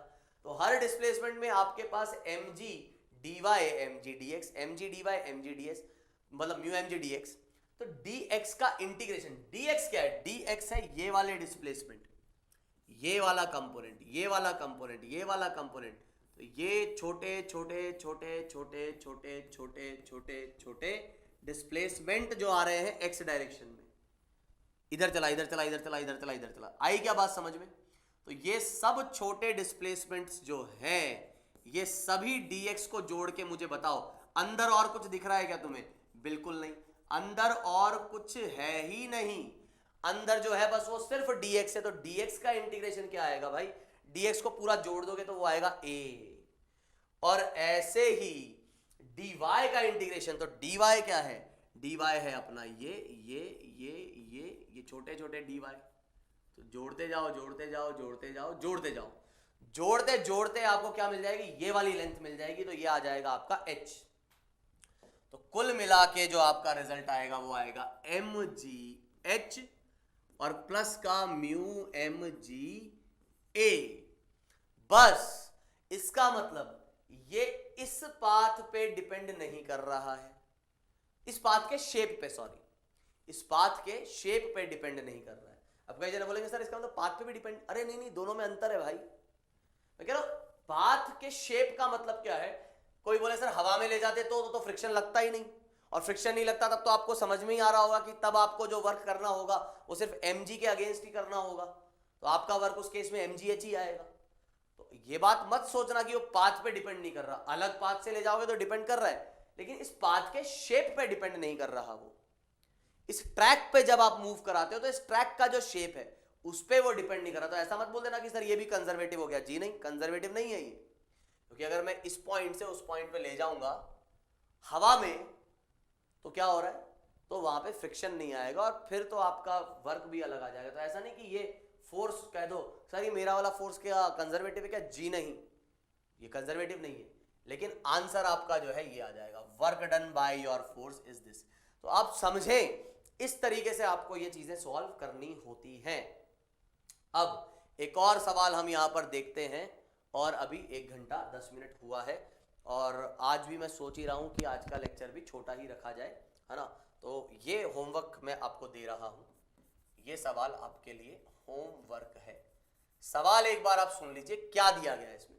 सवाल में ये दिया गया है, मतलब लेक्चर अभी मैं पढ़ाऊंगा और आगे, लेकिन ये सवाल होमवर्क है। सवाल में दिया गया कि एक चेन है जो ऐसा वर्टिकली हैंग करी हुई है, यहां से इसको खींचा है, लेकिन वापस से कैसा खींचा है, स्लोली खींचा है। तो सबसे पहले तो आपको फोर्स लिखना पड़ेगा किसी जनरल मोमेंट पे।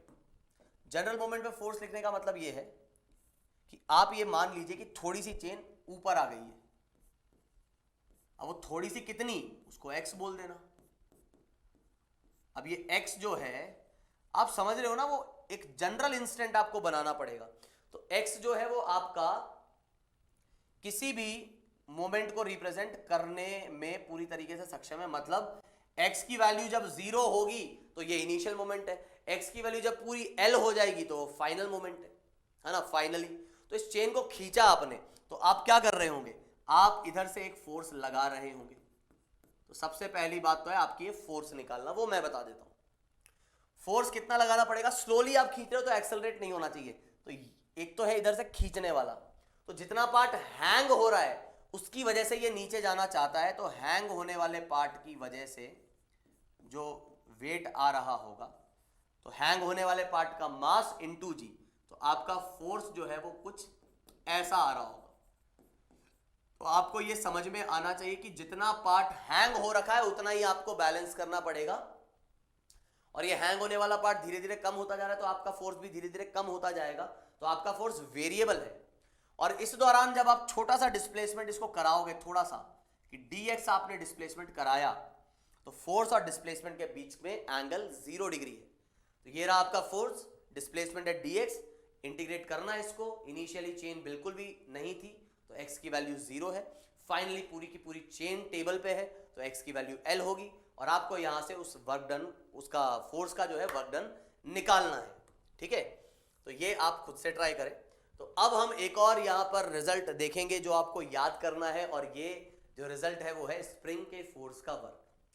स्प्रिंग का फोर्स, जैसा कि हमने एनएलएम में पढ़ा है कि वो एक वेरिएबल फोर्स है। जैसा जैसा आप उसके अंदर एक्सपेंशन बढ़ाते जाओगे, कम करते जाओगे, तो फोर्स भी बढ़ेगा और कम होता जाएगा। और डायरेक्शन जो रहता है वो एक्सपेंशन और कंप्रेशन के जस्ट अपोजिट होता है, कि एक्सपैंड किया है तो मतलब राइट में अगर डिस्प्लेसमेंट है तो वो लेफ्ट में खींचेगा, लेफ्ट में डिस्प्लेसमेंट है तो वो राइट में खींचेगा। ये बात आपको पता ही है स्प्रिंग के बारे में। तो हम बात करें work done bye spring force की, स्प्रिंग के फोर्स ने कितना वर्क किया। तो आप इस बात को समझें कि मान लो मैं कहता हूं कि इनिशियली स्प्रिंग में कुछ एक्सपेंशन था, तो इनिशियली स्प्रिंग में कुछ एक्सपेंशन था, ये मैं मान के चल रहा हूं। तो मान लीजिए ये थी आपकी नेचुरल लेंथ, और स्प्रिंग में अभी ऑलरेडी कुछ एक्सपेंशन है। ठीक है, तो हमने कुछ फोर्स लगा रखा होगा, इसको कुछ ऐसे इधर लगा रखा होगा, और मैं इसको यहां से खींच के और आगे ले जा रहा हूं। मैं इसको क्या कर रहा हूं, मैं इसको यहां से खींच के और आगे ले गया। ठीक है, तो अभी मैंने इसको कितना और एक्सपैंड कर दिया, मैंने कुछ x फाइनल तक एक्सपैंड कर दिया। तो मैं आपसे बस ये पूछना चाह रहा हूं इधर कि जब ये यहां से यहां एक्सपैंड हुई, इसका एक्सपेंशन और बढ़ा, या ऐसा भी हो सकता था कि एक्सपेंशन से इसे कंप्रेस कर दिया जाता, या कंप्रेशन से एक्सपैंड किया जाता, या कंप्रेस से और कंप्रेस किया जाता, या कम कंप्रेस से ज्यादा कंप्रेस, ज्यादा कंप्रेस से कम कंप्रेस। कहने का मतलब है बस वो दोनों ही पोजीशंस पे अपने नेचुरल लेंथ पे नहीं है। बाकी कुछ भी आपके जो केसेस बन सकते हैं वो सब आप बना लीजिए। अगर इसको यहां से यहां लाया गया है तो इस दौरान एक्सटर्नल एजेंट ने कितना वर्क, स्प्रिंग ने कितना वर्क किया, ये हमें निकालना है। तो यहां से यहां जब मैं लेके आया तो आपको ये समझना होगा कि किसी मोमेंट पे, वही जनरल मोमेंट पे आपको फोर्स लिखना आना चाहिए। जनरल मोमेंट पे जब मैं फोर्स की बात करूंगा तो ये नेचुरल लेंथ है, तो मैंने कहा यार जनरल मोमेंट मतलब ये हो गया एक्सपेंशन इसका x, और ये x इनिशियल भी हो सकता है, फाइनल भी हो सकता है, बीच का कोई पॉइंट भी हो सकता है। तो यहां पर हम क्या कर रहे हैं कि स्प्रिंग का फोर्स हमने देखा तो kx आएगा, और इस दौरान मैंने ये सोचा कि भाई वो डिस्प्लेस होता है थोड़ा सा dx। तो अगर अभी मैं यहां इस तरफ डिस्प्लेस हो रहा हूं तो बात को समझने की कोशिश करना। अगर मैं लिखता हूं वर्क डन बाय स्प्रिंग तो वो आ जाएगा force by spring dot dx। तो मेरा फोर्स लग रहा है इस तरफ और डिस्प्लेसमेंट है इस तरफ, तो आपको ये समझना होगा कि फोर्स का मैग्नीट्यूड आया kx, डिस्प्लेसमेंट का मैग्नीट्यूड आया dx, क्योंकि x बढ़ रहा है तो dx पॉजिटिव होगा और दोनों के बीच का एंगल है 180 इस वाले मोशन के लिए। तो ये आ जाएगा इधर से cos 180 और लिमिट आएगी अपनी x इनिशियल से x फाइनल। तो यहां से मैं क्या कर दूंगा कि cos 180 बाहर -1 बन के निकल जाएगा और k बाहर निकल जाएगा, यहां बचेगा अपने पास x dx, जो कि x इनिशियल से x फाइनल तक आप इंटीग्रेट करेंगे। और अब यार इधर कुछ बचा नहीं है तो -k जो है वो एज इट इज इधर आ गया और इसका इंटीग्रेशन आ जाएगा x² 2 और लिमिट आ जाएगी आपकी x इनिशियल से x फाइनल। तो यह आ जाएगा हाफ के x इनिशियल का स्क्वायर माइनस x फाइनल का स्क्वायर। तो आप ये याद रखें कि वर्क डन बाय स्प्रिंग इतना है। Again this is path independent और इसको आप कंजर्वेटिव भी कहेंगे, क्योंकि जो पाथ पे डिपेंड नहीं करता, इनिशियल और फाइनल पॉइंट पे डिपेंड करता है, उसको हम कहते हैं कंजर्वेटिव फोर्स। तो ये आपका कैसा है, कंजर्वेटिव फोर्स है। ठीक है, तो एक तरीके से मैंने आपको ये बता दिया कि कौन कौन से फोर्स कंजर्वेटिव होते हैं, आप लिख सकते हैं। कांस्टेंट फोर्स कंजर्वेटिव है, ग्रेविटी का भी पाथ वर्क पे डिपेंड नहीं कर रहा है, वो कंजर्वेटिव है, ध्यान रखना। सॉरी, वर्क पाथ पे डिपेंड नहीं कर रहा है तो वो भी कंजर्वेटिव है। और स्प्रिंग भी कैसा है, कंजर्वेटिव। और वो फोर्सेस जिनका कर्ल क्रॉस एफ जो है वो क्या आ जाएगा, 0 आ जाएगा, डेल क्रॉस एफ सॉरी, वो कैसे होंगे, कंजर्वेटिव। और कई चीजें जो हम डायरेक्टली देख सकते हैं जिनका x कंपोनेंट सिर्फ x का फंक्शन है, y कंपोनेंट सिर्फ y का फंक्शन है, z कंपोनेंट सिर्फ z का फंक्शन है, वो भी कैसे होंगे, कंजर्वेटिव ही होंगे। तो ये आपका आ जाएगा वर्क डन बाय स्प्रिंग। ठीक है, ये आपका फॉर्मूला आ जाएगा। और अब हम बात कर रहे हैं यहां पर किसकी, अब हम बात कर रहे हैं काइनेटिक एनर्जी की। ठीक है, तो हमने काफी अलग अलग तरीके के वर्क आज कैलकुलेट करना सीख लिए, पिछले वाले सेशन में भी सीखे थे।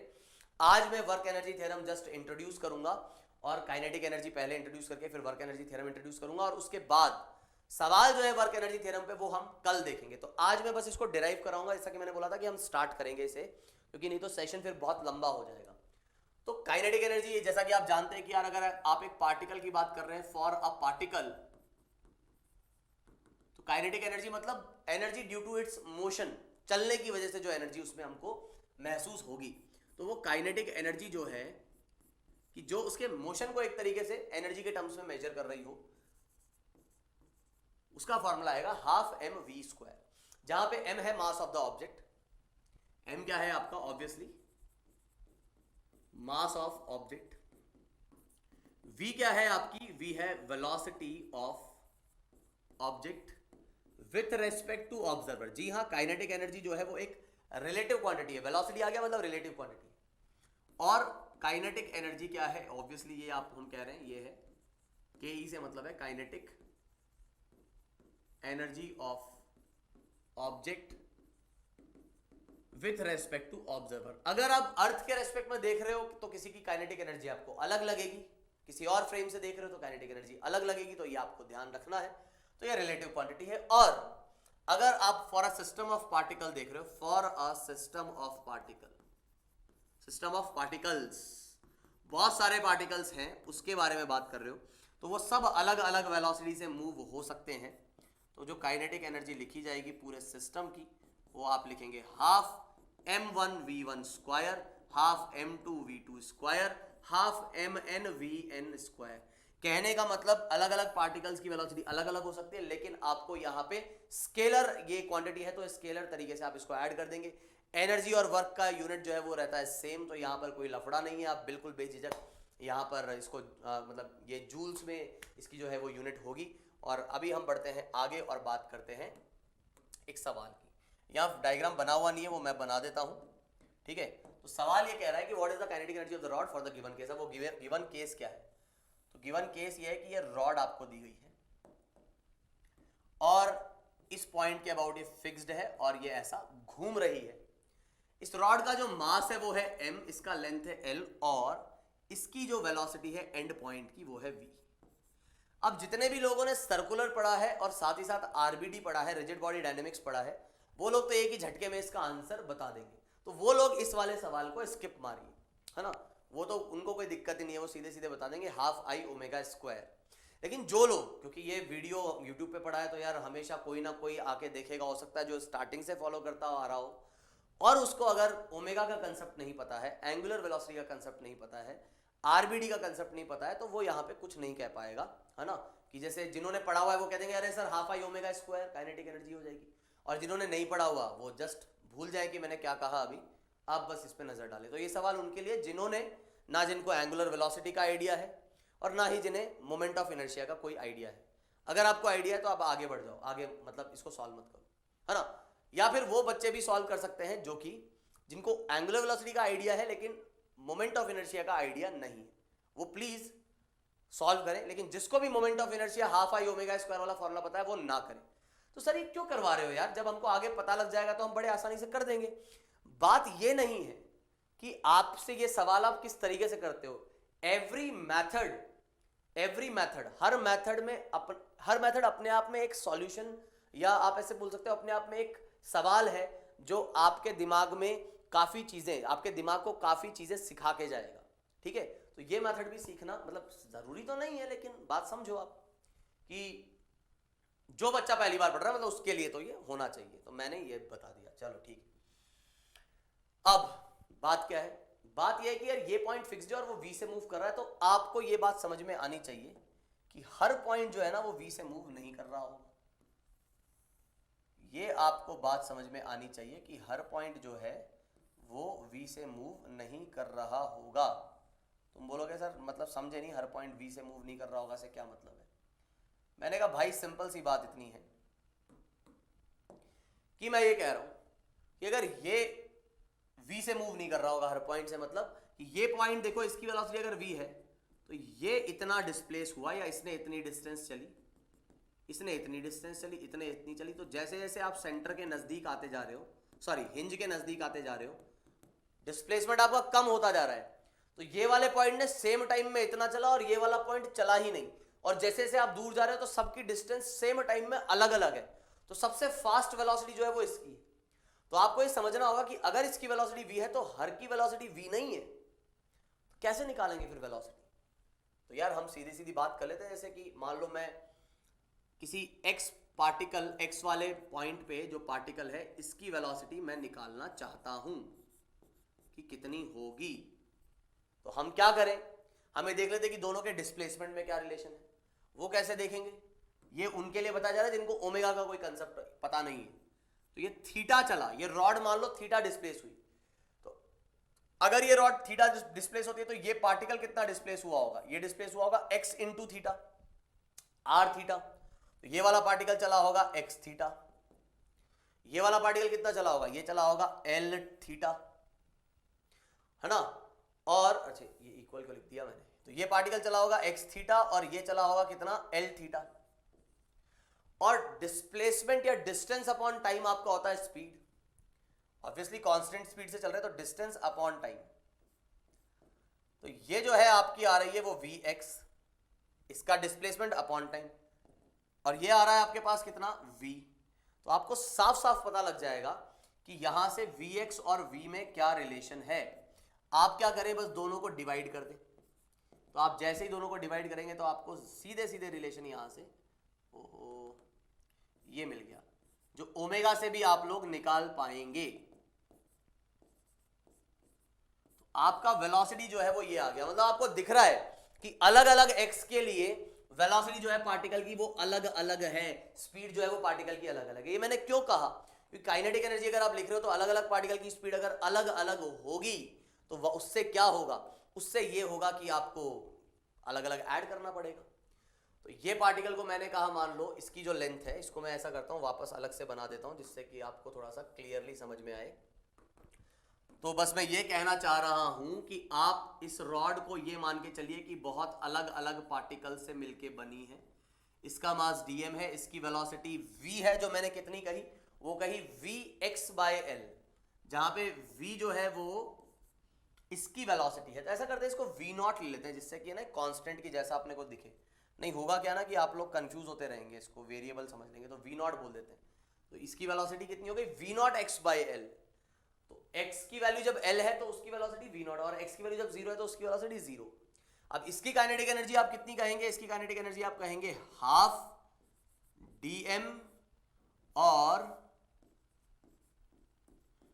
v not x by L का स्क्वायर, ये आप इसकी काइनेटिक एनर्जी कहेंगे। और ये रॉड ऐसे ही बहुत सारे पार्टिकल से मिलकर बनी है, सभी को क्या कर दो, ऐड कर दो, मतलब इंटीग्रेट।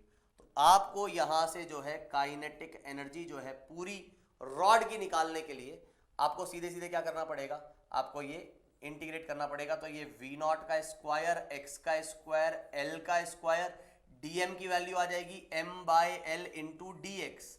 भाई ये लेंथ को मैं कह देता हूं dx, तो l लेंथ का मास m, यूनिट लेंथ का मास m बाई एल, तो dx लेंथ का मास कितना आ गया, m by L into D x. ये कुछ ऐसी बात है कि 100 चॉकलेट जो है मान लो 1000 रुपए की है, तो एक चॉकलेट 1000 बाय 100 मतलब 10 रुपए की है, तो दो चॉकलेट 10 इंटू 2 ऐसे। तो वही बात मैंने यहाँ पे लिख दी। अब जो जो कट रहा है वो आप काट दीजिए और यहाँ से सॉल्व कर लीजिए। और x की लिमिट यहाँ लगेगी तो वो लगेगी 0 से l तक। तो जो जो कांस्टेंट है वो मैं बाहर ले लूंगा, तो हाफ m v नॉट का स्क्वायर बाय एल क्यूब, और x स्क्वायर का इंटीग्रेशन आ जाएगा x क्यूब बाई 3, लिमिट लगाने के बाद वो आ जाएगा l क्यूब बाई 3।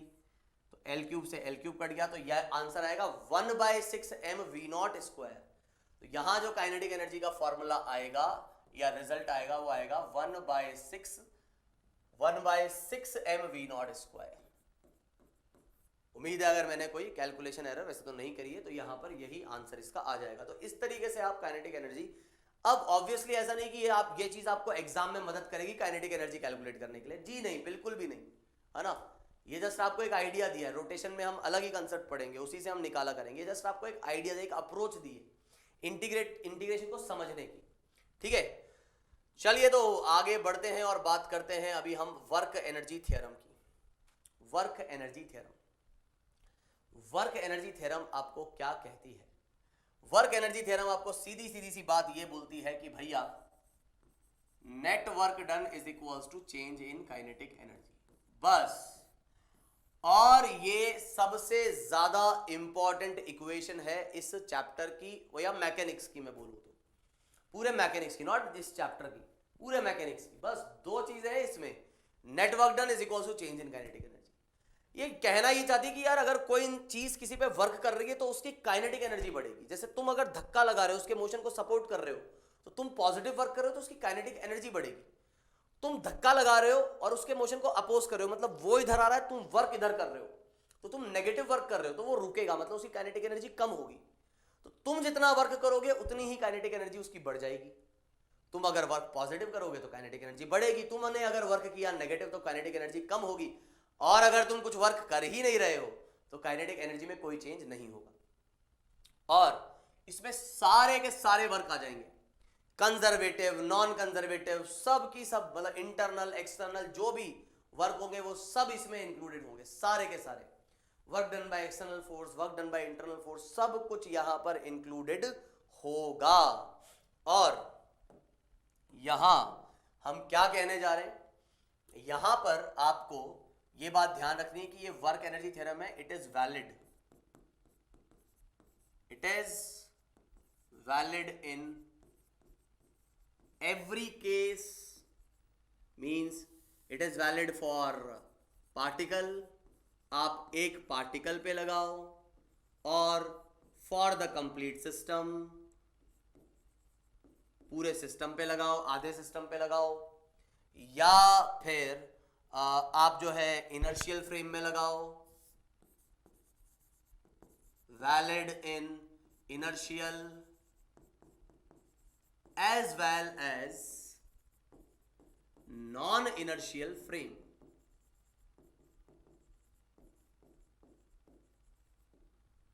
तो इनर्शियल और नॉन इनर्शियल फ्रेम दोनों पे ये चीज आपकी डिपेंड करती है, ये ध्यान आपको रखना है। इनर्शियल पे भी डिपेंड करे, सॉरी दोनों पे वैलिड है, डिपेंड बोल रहा हूं मैं। इनर्शियल और नॉन इनर्शियल फ्रेम दोनों पे ये जो चीज है वो क्या है, वो वैलिड है, ठीक है ना। हाँ, ये एक अलग बात है कि जब नॉन इनर्शियल फ्रेम की जब आप बात करेंगे तो नॉन इनर्शियल फ्रेम में आपको स्यूडो फोर्स का भी वर्क लेके चलना पड़ेगा। स्यूडो फोर्स का भी आपको वर्क लेके चलना पड़ेगा, और मूविंग फ्रेम में अगर आप बैठे हैं तो काइनेटिक एनर्जी भी आपको रिलेटिव लिखनी पड़ेगी। तो ये जो है इसका डेरिवेशन हम एक बार देख लेते हैं कि किस तरीके से ये डिराइव होती है। ठीक है, तो डेरिवेशन बहुत ही आसान है। ठीक है, तो मैं आपको तीन डेरिवेशन यहाँ पे टोटल बताऊंगा। एक स्कूल लेवल वाला, ठीक है, जो कि एक स्पेशल केस के लिए होता है। दूसरा मैं बताऊंगा एकदम एग्जैक्ट डेरिवेशन, और तीसरा मैं बताऊंगा स्कूल वाले का ही इजी तरीके से डेरिवेशन, जनरल डेरिवेशन। बात तुम्हें समझ नहीं आ रही होगी लेकिन मैं समझाता हूँ। देखो क्या स्कूल में तुम्हें क्या कराएंगे, तो स्कूल के अंदर जब तुम्हें वो डेरिवेशन करवाएंगे तो वो कुछ कहेंगे कि भाई देखो वर्क डन आपको निकालना है, तो नेट वर्क डन जो होगा वो ये होगा कि F net dot D s.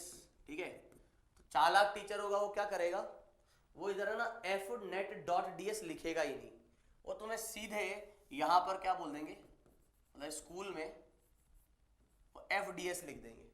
मतलब उनके भी दिमाग में अगर कभी डाउट आया होगा कि अरे यार एफ डॉट डी एस होता था, वो एफ डी एस ही बोलेंगे। ठीक है, तो स्कूल वाले कौन सी स्टेप मिस करेंगे, ये वाली। ठीक, फिर वो क्या बोलेंगे, फिर वो कहेंगे अगर लिख भी दे, अगर मान लो किसी ने लिख भी दी तो फिर वो क्या बोल देंगे, वो या तो वो लिखेंगे ही नहीं, और अगर किसी स्कूल में तुम्हें लिखवा दी है किसी टीचर ने तो फिर वो ये बोलेंगे देखो एफ डी एस, और बेटा मान लो दोनों जो है एक्स जिस डायरेक्शन में मूव हो रहा था उसी डायरेक्शन में फोर्स लग रहा है, तो कह देगा देखो फोर्स हो गया जीरो, सॉरी एंगल हो गया जीरो, और वो ऐसे लिखवा देंगे।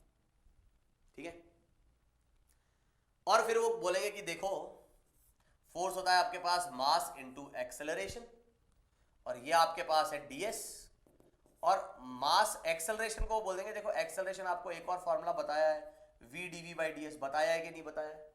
ठीक है, तुम बोलोगे हाँ हाँ अरे सर बताया है, बिल्कुल बताया है। ठीक है, फिर वो बोलेंगे तो बस बताया है तो आप बताओ क्या होगा, बोलोगे क्या बताया, तो दिख ही रहा है क्या होने वाला है सर, ये जो आपका एम वी और डी वी ही बचेगा इधर। तो बोले किसके रेस्पेक्ट में इंटीग्रेशन हो रहा है सर, वी के रेस्पेक्ट में हो रहा है, तो यू से वी तक इंटीग्रेट कर देते हैं। हाँ सर कर दो। तुम बोलोगे सर देखो एम कांस्टेंट ही है, कांस्टेंट ट्रीट किया जाता है, वेरिएबल मास सिस्टम में ऐसा कुछ लेके चल नहीं रहे, तो एम मतलब ये तो किसी इंस्टेंट पे बात, सॉरी वेरिएबल मास सिस्टम में लेके चल नहीं रहे, तो एम कांस्टेंट है, और अपना जो v है उसका इंटीग्रेशन आ जाएगा v स्क्वायर बाई 2, और ये u से v तक, तो ये आ गया अपने पास कितना, हाफ m और upper limit minus lower limit. ठीक है, तो बोलेंगे देखो बेटो बच्चा ये आ गया कि भाई हाफ एम वी स्क्वायर और हाफ एम यू स्क्वायर, ये जो है आपका फाइनल काइनेटिक एनर्जी है, ये इनिशियल काइनेटिक एनर्जी है, तो देखो जी भाई साहब ये आ गया आपका डेल्टा के। ठीक है, वही बोल देंगे कि चलो ये आ गया आपका डेल्टा के, तुम भी बोलोगे हाँ आ गया, कहीं कोई दिक्कत लगी नहीं।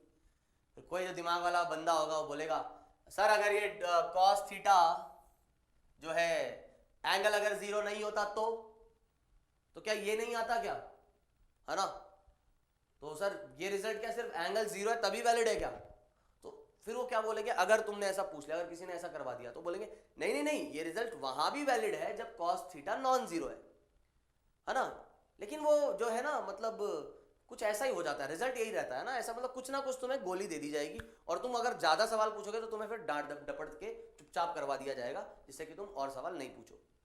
और इसलिए कई चालाक लोग मतलब चालाकी थोड़ी दिखाएंगे, वो क्या करेंगे, वो ये चीज को डिस्कस ही नहीं करते, वो ये बताते ही नहीं, वो सीधे ऐसा बोल देते और तुम भी खुश रहते हो कि भाई बच्चे को वो बात बता ही नहीं, वो भी चुपचाप शांत रहेगा।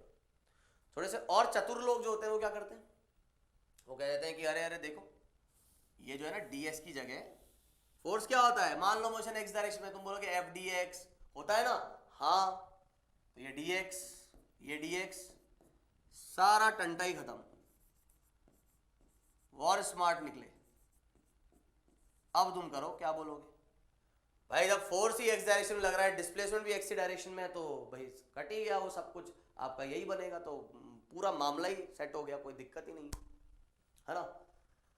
अब दिक्कत ये है बच्चों को जो डाउट आ सकता है और आना चाहिए, अगर कोई टीचर ऐसे कराए, मैं बिल्कुल इस चीज का विरोध करूंगा पूरी तरीके से कि तुम ये मत करना कभी भी स्कूल में कि टीचर को परेशान करो।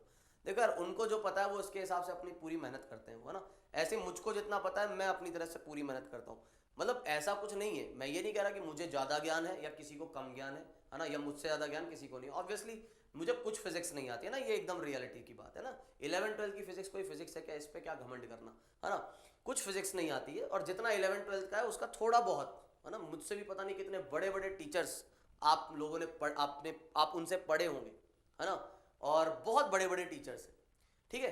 लेकिन बस बात यह है कि ऐसा नहीं कि अगर मैं आपको ये बात बता रहा हूं तो आप उसको शो ऑफ करें जाके अपने टीचर्स के सामने, है ना, कि उनको परेशान करें बेचारों को कि देखो देखो यार, मतलब बताओ सर ये थीटा कहाँ गया, वो कहाँ गया, ये कहाँ गया, है ना।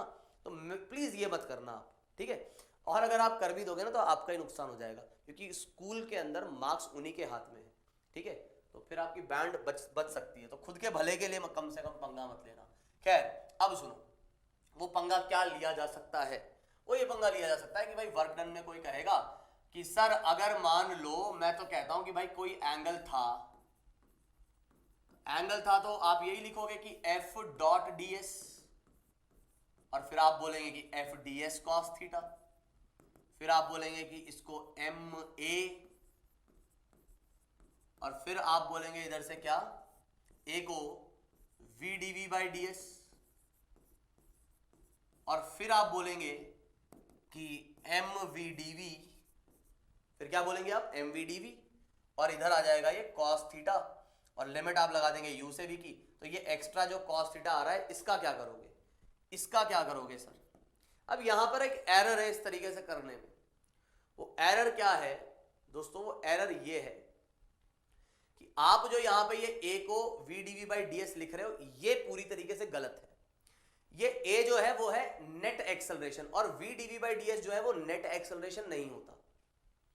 We D V by D S जो है वो एक्सेलरेशन का कंपोनेंट होता है टेंजेंशियल डायरेक्शन में।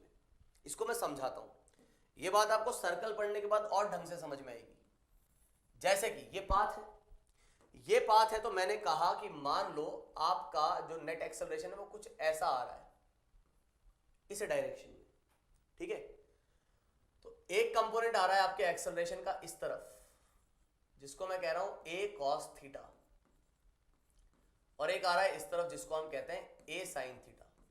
उम्मीद है जिन्होंने सर्कल पढ़ा होगा उन लोगों को ये बात समझ में भी आएगी कि टेंजेंशियल और सेंट्रीपिटल या रेडियल एक्सेलरेशन एक होता है सर, लेकिन ये सर्कल कहाँ है, कोई बात नहीं, कर्व्ड पाथ तो है ना, सर्कल भी एक कर्व्ड पाथ है, तो वो कंडीशन यहां भी वैलिड रहेगी। तो ये जो ए टेंजेंशियल है, टेंजेंट के अलोंग जो एक्सेलरेशन कंपोनेंट है ए कॉस थीटा, वो एक्चुअली होता है V D V by D S, ना कि पूरा acceleration V D V by D S. अरे तो सर आपने तो रेक्टिलिनियर में पढ़ाया है कि रेक्टिलिनियर मोशन में कि भाई एक्सेलरेशन जो है उसको हम V D V by D S भी लिख सकते हैं, क्योंकि रेक्टिलिनियर में जो नेट एक्सेलरेशन होता है वो खुद ही टेंजेंशियल डायरेक्शन में होता है। तो अब रेक्टिलिनियर मोशन में टेंजेंशियल डायरेक्शन में ही नेट एक्सेलरेशन है, इसीलिए टेंजेंशियल और नेट एक्सेलरेशन सेम है। वहां पे डायरेक्शन ही चेंज नहीं हो रही थी, यहां डायरेक्शन भी चेंज हो रही है, तो एक एक्सेलरेशन इधर है, एक एक्सेलरेशन इधर है। तो इसलिए V D V by D S is actually what, it is tangential acceleration. तो आप जब इस स्टेप के बाद ये लिख देते हैं तो यहां पर आप ये गड़बड़ कर देते हैं, ये cos थीटा अपने आप हट जाएगा, because a cos theta is V D V by D S, और फिर इसके बाद कोई लफड़ा है ही नहीं। इसके बाद अगर आप ये समझ गए हो a cos theta is V D V by D S, तो फिर आपको पता ही है इसकी जगह आपने, इस पूरे की जगह आपने V D V by D S रखा, और ये चीज आई, और यहां से आपका रिजल्ट वही आ जाएगा कि half M V square minus half M U square, मतलब चेंज इन काइनेटिक एनर्जी, ठीक है। हाँ, हालांकि इसको बिना ऐसे करे भी थोड़ा सा बताया जा सकता है कि आप क्या कर लें, आप एक्स डायरेक्शन में अलग वर्क लिखें, वाई डायरेक्शन में, मतलब वाई डायरेक्शन का जो फोर्स है उसका अलग वर्क लिखें, जेड डायरेक्शन का जो फोर्स है उसका अलग वर्क लिखें, वहां से उस रिजल्ट को देखें, वहां से भी आप पूरा सॉल्व करेंगे तो आपको क्या मिलेगा, it is equal to change in kinetic energy. तो ये चीज आपको जो है यहां से मिल जाएगी। तो मैं क्लास को यार यहीं पे ही अभी खत्म करता हूं, बस एक चीज पढ़ा के लास्ट, ठीक है। थोड़ा सा इसका मतलब मैं इंपॉर्टेंस बताना चाहूंगा कि कितना अमेजिंग कंसेप्ट है वर्क एनर्जी थ्योरम, जिससे कि आप कितनी आसानी से जो है चीज़ों को निकाल सकते हैं, ठीक है। तो मैं चाहूँगा कि एक सवाल जो हमने ऑलरेडी किया है उसी सवाल को वर्क एनर्जी थ्योरम से करके बताऊंगा मैं, और देखो कितना आसानी से हो जाएगा, मतलब चीज़ें जो है अब चुटकियों में निपटा दोगे अगर आप वर्क एनर्जी थ्योरम से सॉल्व करने की कोशिश करते हैं तो। जैसे कि अभी अभी आज ही की क्लास में हमने एक सवाल किया है कि इस पे हम कुछ फोर्स लगा रहे हैं इस तरीके से कि उसको स्लोली ले जाया जा रहा है, और फाइनली उसको यहां तक लेके आ गए हम। कितना वर्क हमने किया होगा, work done by external agent. ये कहानी थी अपनी। तो उसके लिए हमने पहले फोर्स निकाला, फिर उसको इंटीग्रेट किया, न जाने कितनी चीजें करी, तब जाके मेरा जो है वो आंसर निकला। अब देखो वर्क एनर्जी थ्योरम से कितना इजीली ये चीज बड़े आसानी से सॉल्व हो जाएगी। वर्क एनर्जी थ्योरम के अकॉर्डिंग हम क्या बोलेंगे कि भाई net work done is equals to change in kinetic energy. यही है बस वर्क एनर्जी थ्योरम। जो भी वर्क है, जितने भी वर्क है, इंटरनल एक्सटर्नल, चाहे वो कंजर्वेटिव हो, नॉन कंजर्वेटिव हो, कुछ भी हो, सब वर्क का टोटल जो है वो कितना होना चाहिए, वो आना चाहिए आपके डेल्टा के इक्वल। तो हमने कहा कि भैया ये तो स्लोली चल रही थी, तो इनिशियल काइनेटिक एनर्जी भी जीरो है और फाइनल काइनेटिक एनर्जी भी जीरो है, तो काइनेटिक एनर्जी में तो कोई चेंज हुआ ही नहीं। तो किस किस ने वर्क किया, सारे फोर्सेस का वर्क लिखा जाएगा। तो भैया mg भी है, टेंशन भी है, और मेरा ये फोर्स भी है।